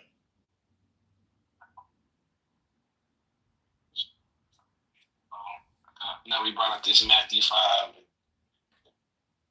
creed and truth. I guess I wanted to make the point that Jesus is teaching to keep the law of Moses. But yeah, so in Matthew 5, you good in the thing? No, I thought you was breaking up. I was just letting you know that, but you already came in clear after. But yeah, I'm gonna go to Matthew 5. And then we're gonna see if, this is what's, I see this being the case. Matthew 5, this is the Sermon on the Mount. And I see a lot of contrasting taking place in the law of Moses and what Jesus is teaching. He's teaching as one with authority. And he's constantly saying, but I do you, but I do you, but I. He's not simply restating Moses. He's saying these things. He's literally like redefining. He's giving a deeper meaning. He's even replacing certain aspects of these, of the things that's in Moses with his own commands. I'm gonna give a couple examples. One, he says, Moses said, do not murder. But Jesus, he said, even if you're angry with your brother, if you stay angry with your brother, you committed murder in your heart. What's written in the law of Moses. He said, Moses said, do not commit adultery. Jesus said, even if you look at a woman with lust in your heart, you have committed adultery with her in your heart. Not in the law. Moses said that you could swear oaths. Jesus said, don't swear at. Not in the law. Moses said an eye for eye. Check your connection. Jesus says, no, that's God, Sister Stephanie. You hear me, Stephanie? You hear me better? Okay, try again. You keep cutting out for some reason. Might be my headphone. Can you hear me? All right, you're loud and clear. Perfect. Don't trip. I'm going to double back with it. All right. So I'm saying that Jesus, let's start this way. Jesus in Matthew 5, I'm saying he's not doing what I believe concrete and truth is trying to assert, which is, hey, look, you need to keep the law of Moses, believers today. What I see is him contrasting the law of Moses with his own authoritative teaching. I'm going through a few of these things. He's redefining it. Yeah, he's redefining it. Am I still going out? Yep. Affirmative. All right, let me move out the way. Come on, big boy. Come here. All right. Yeah, here we go. First of all, I have to move out the room. Can y'all hear me? The law of Moses. I don't know. Can y'all hear me? I ain't say that. Loud and clear. That's exactly what truth was asserting when you read Matthew 5. I didn't say nothing like that. I didn't say it either. Okay, so when y'all read, whoever teaches, y'all literally read it. Okay. Well, okay, Jesus said it. Don't put it on me. So, and that's the interpretation that you got, and that's what I'm pushing back on. All right. So now that we can affirm, we have affirmed that I'm correct about what you were asserting. I'm going to continue. All right. No, no. I said, that's what's in the scripture, baby. I didn't say that. I didn't say anything like that. All right, no I just read what Jesus Matthew said, 5, and you put it in on Matthew content. 5 and 17, when it says, "Do not think that I have come to abolish the law or the prophets." I have not. What you say?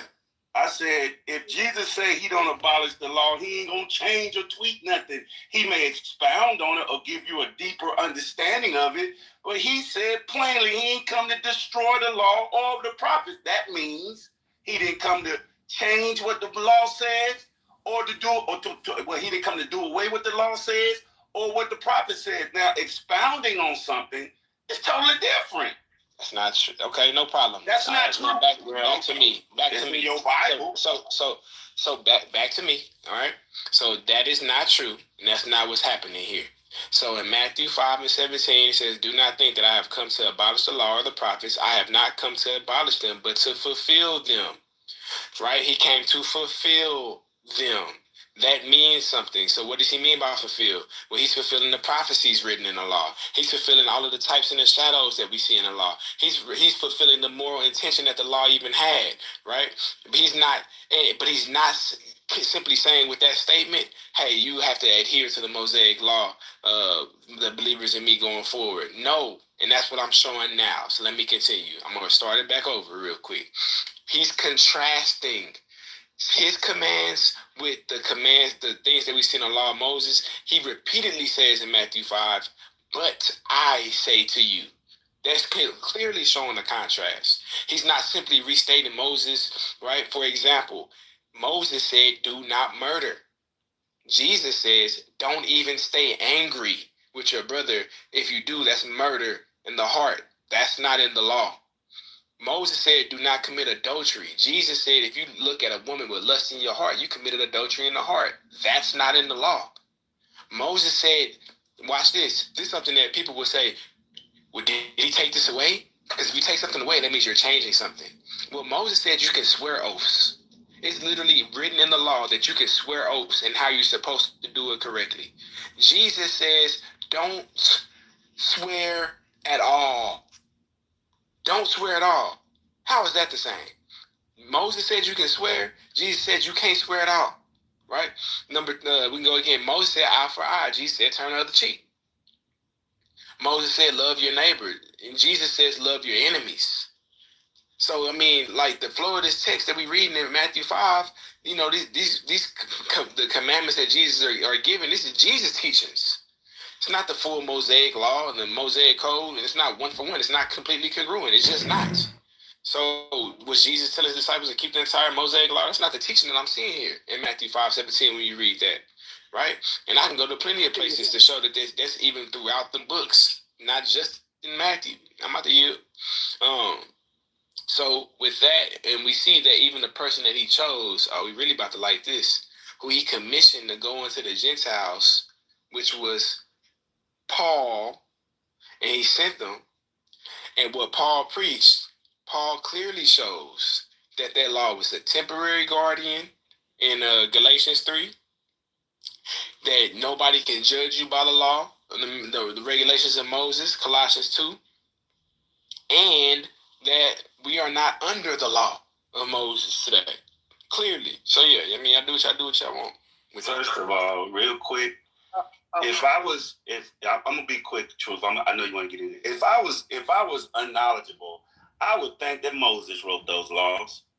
Now, if I was like uneducated and unlearned and unstudied, I would, by what you just said, I would say, okay, well, I could see Jesus changing Moses' law, but guess what? Moses didn't write that. The Father wrote that and gave it to Moses. Moses ain't got no law. So now that we have a context, he's just basically saying that Jesus is going to go against his Father's laws. Absolutely not. Yeah, I agree with that. But here's the other thing. You still can't get away with that. And those who teach men to do so shall be called least in the kingdom, because those are Jesus's words himself. So regardless, you can go to Paul, Saul, Shaw, anybody you want to. At the end of the day, he said, and those who teaches men to do so shall be called least in the kingdom. Now we talk about getting to the kingdom and the kingdom this and the kingdom that. But, if you do what he says not to do, you are the least in the kingdom. And here's the other thing. That word fulfilled there, it doesn't mean to be done away with. That word fulfill in the Hebrew understanding means to clarify or bring to the fullness, not to the deletion of, to the full understanding. And so when you gave those extra things that Jesus was expounding on in the law, that still did not do away with the law. So even if he says that if you look at her or if you lust in your eye, you committed adultery, that still does not do away with thou shalt not. It doesn't. None of those things you gave that Jesus said or anybody else said it does away with the thou shalt not. Matter of fact, it's what we call yoking. It puts, or what some of the lawmakers were trying to do, put an extra fence or an extra guard around the law to keep men from violating the law and disavowing the law. But that did not ever do away with the thou shalt not. So I yield with that. Is notice how neither Concrete nor Truth addressed anything that I said or read from Matthew 5. Or anything that I read from Paul. Hold on. Yes, I do. Hello. What? I'm still talking, Truth. I'm still talking. Okay. I'm still talking. I literally addressed Matthew 5 and 17. I literally read it, which is what you guys read. I told you what it means when he said fulfilled it. I literally addressed what you guys said. Nobody. Hold on, Truth. Hold on. Okay, so I didn't address everything you said. I addressed half of what you said, and you addressed zero. 1 second, Truth. 1 second, Truth. Y'all addressed zero of what I said, and you just were dismissive. I don't care what Paul and Saul and said. Okay, no problem. You don't gotta.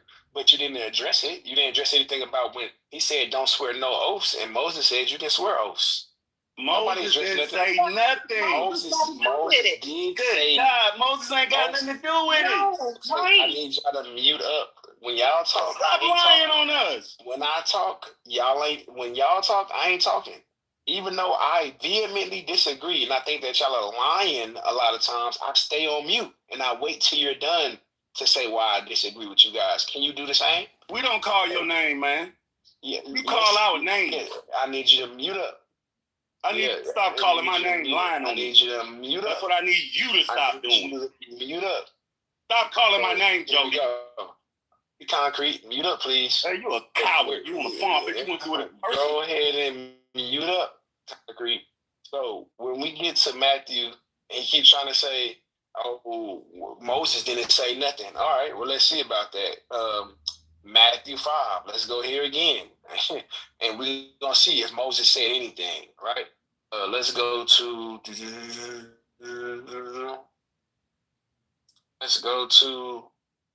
verse. We're going to go here, and then I'm going to show you that Moses said something.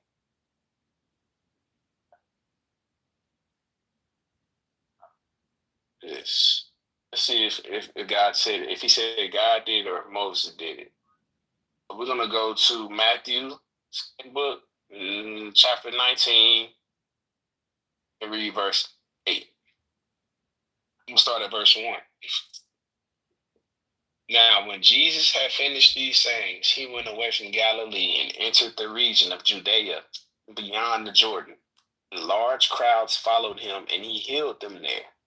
And Pharisees came up to him and tested him by saying, is it lawful to divorce one's wife for any cause? He answered, have you not read that he who created them from the beginning made them male and female, and said, therefore a man shall leave his father and his mother and hold fast to his wife, and the two shall become flesh.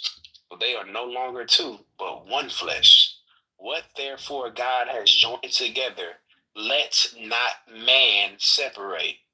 They said to him, Why then did Moses command one to give a certificate of divorce and to send her away? He said to them, because of your hardness of heart, Moses allowed you to divorce your wives, but from the beginning it was not so. And I say to you, whoever divorces his wife except for sexual immorality and marries another commits adultery. Hey, cool man, you there? Okay, Yes, sir. Hey, cool man, did that say Moses allowed it or God allowed it? According to the reading, it was very clear. God. I'm gonna read it again, Cruz. Oh, my bad. Read it again. My fault. No, I mean, it's fine. He might have misheard it. It's not an issue. I mean, he's not gonna lie when I read it. It says, verse 8. My son is making beats in the background. Let me go to a quiet room. My fault. No, you perfectly fine. Y'all see what God just allowed to happen. Go ahead. He said in Matthew 19 and 8, he said to them, because of your hardness of heart, Moses allowed you to divorce your wives. But from the beginning, it was not so. Did he say Moses allowed it or God allowed them to do it? Yeah, that's clearly in the text. Moses allowed it. Okay, first of all, who talking about that? We're talking about the laws that was given to Moses. Okay, I can show you the ones I'm talking about in Exodus 21 through 17. So again, here go Mr. Wiggles trying to, let me read the laws, y'all. Let me read the law. I'm gonna read the laws. Exodus, let me go to the scripture because I like to be concrete when I minister. So let me go. Exodus 20. Now I'm gonna read y'all. I'm gonna read y'all what it says since they want to play games, just to be right. Just to be right, they'll play games with God's word. Now listen.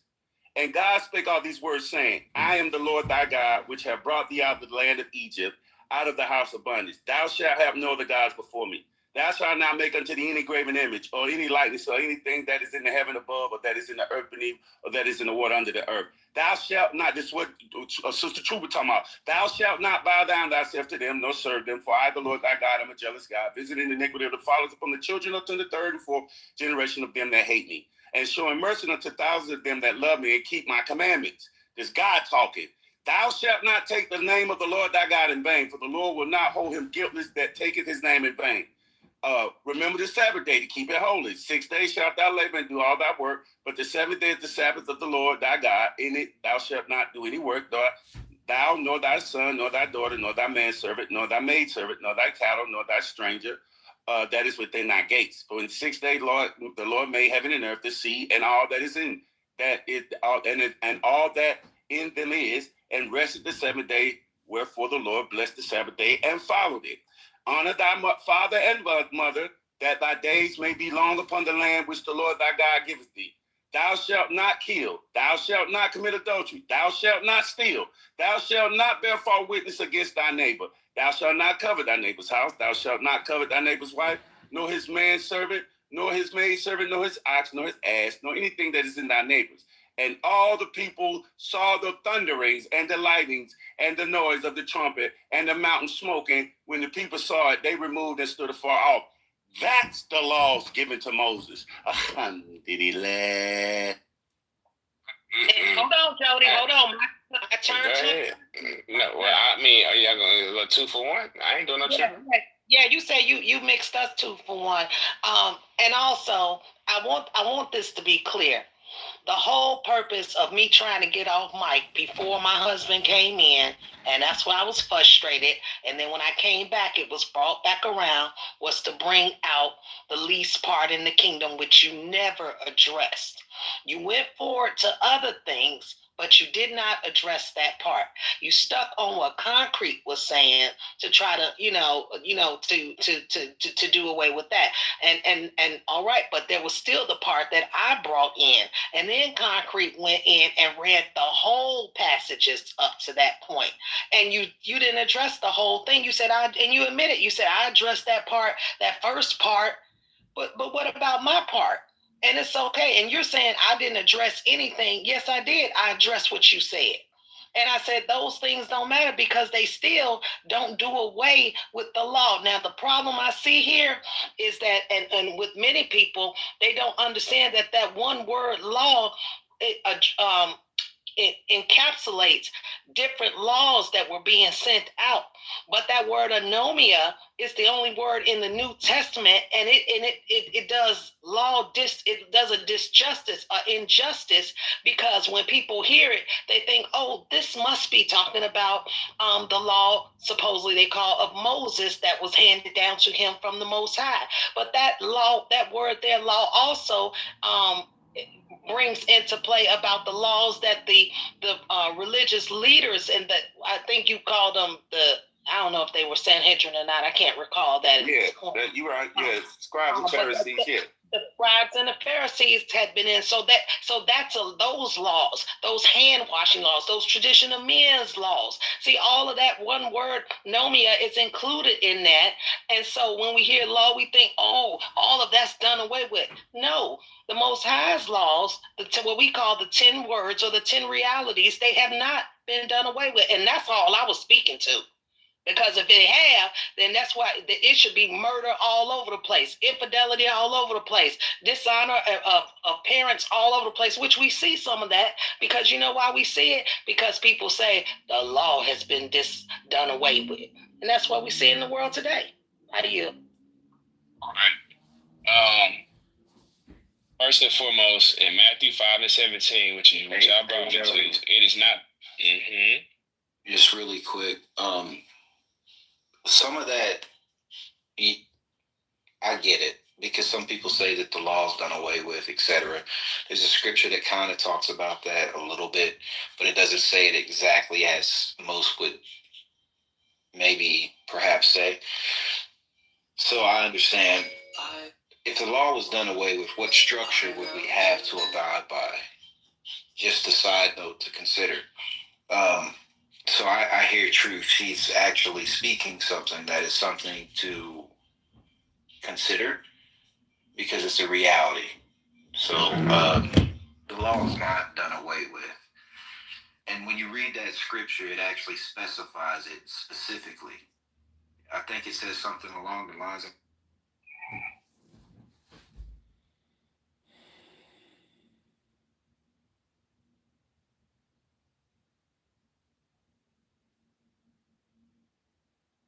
Ralphie, do you live in Toronto? Yeah, man. I'm going to Toronto on Tuesday. You have a good spell. The silence is loud there. Yeah, because it was so good that they felt bad to laugh. Yeah, right. Yeah, but rate as a comment as sex, it's like all you can find is a fat the country that you come from. They're very cheap, I heard. But anyway. Dude, Andrew, seriously, you just want to, you want her under talking the entire time, right? That's what you want. welcome to the stage.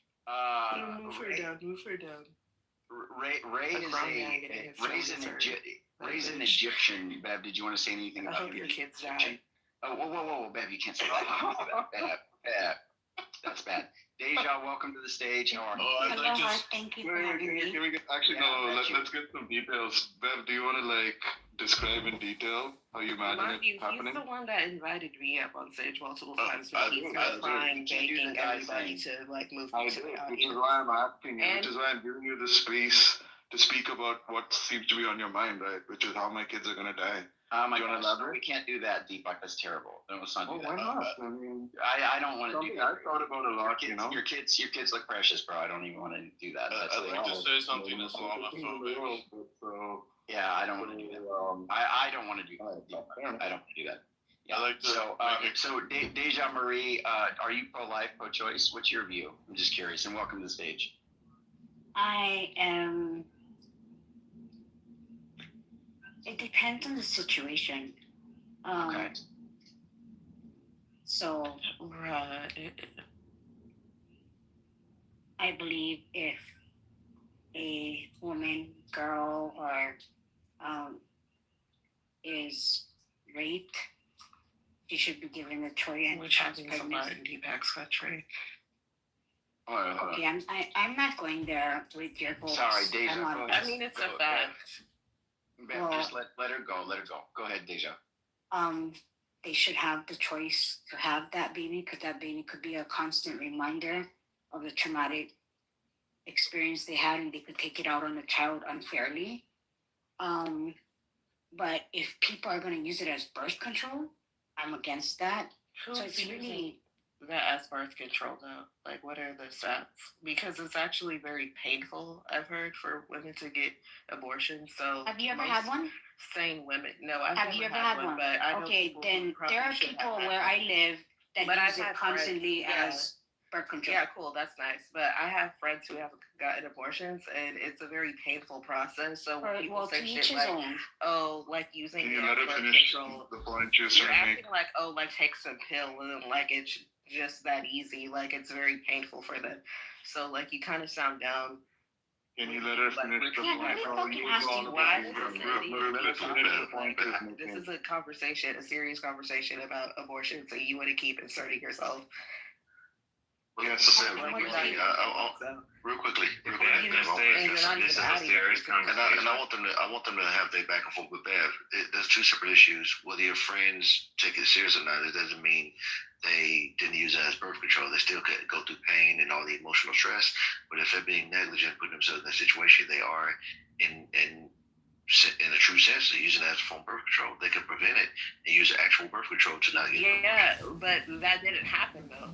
They just make You don't know. People have used birth control and can still get pregnant. And then you guys why every time I speak, you have to speak over me? Like, what is that? Well, I'm speaking and you interrupted. That's why. Yeah, she was. All right, I'm gonna back out and let you guys have back. Okay, but like you just keep wanting to argue with me about you being Indian and stuff, and we're talking about abortion. Your mother should have got an abortion. Because you were probably a product of rape. This is another one, Andrew.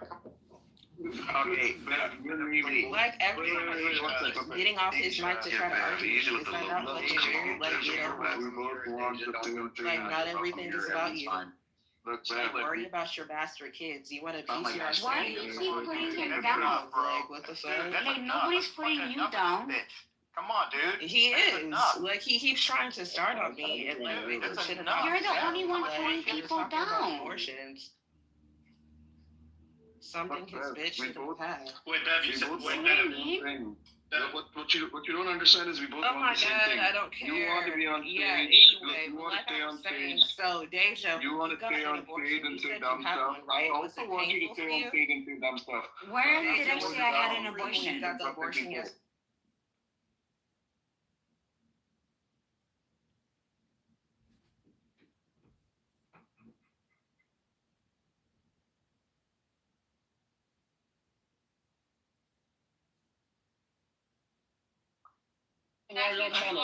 You're like a Greek salad with not enough olive oil and no lemon at all. What can I get some tzatziki sauce?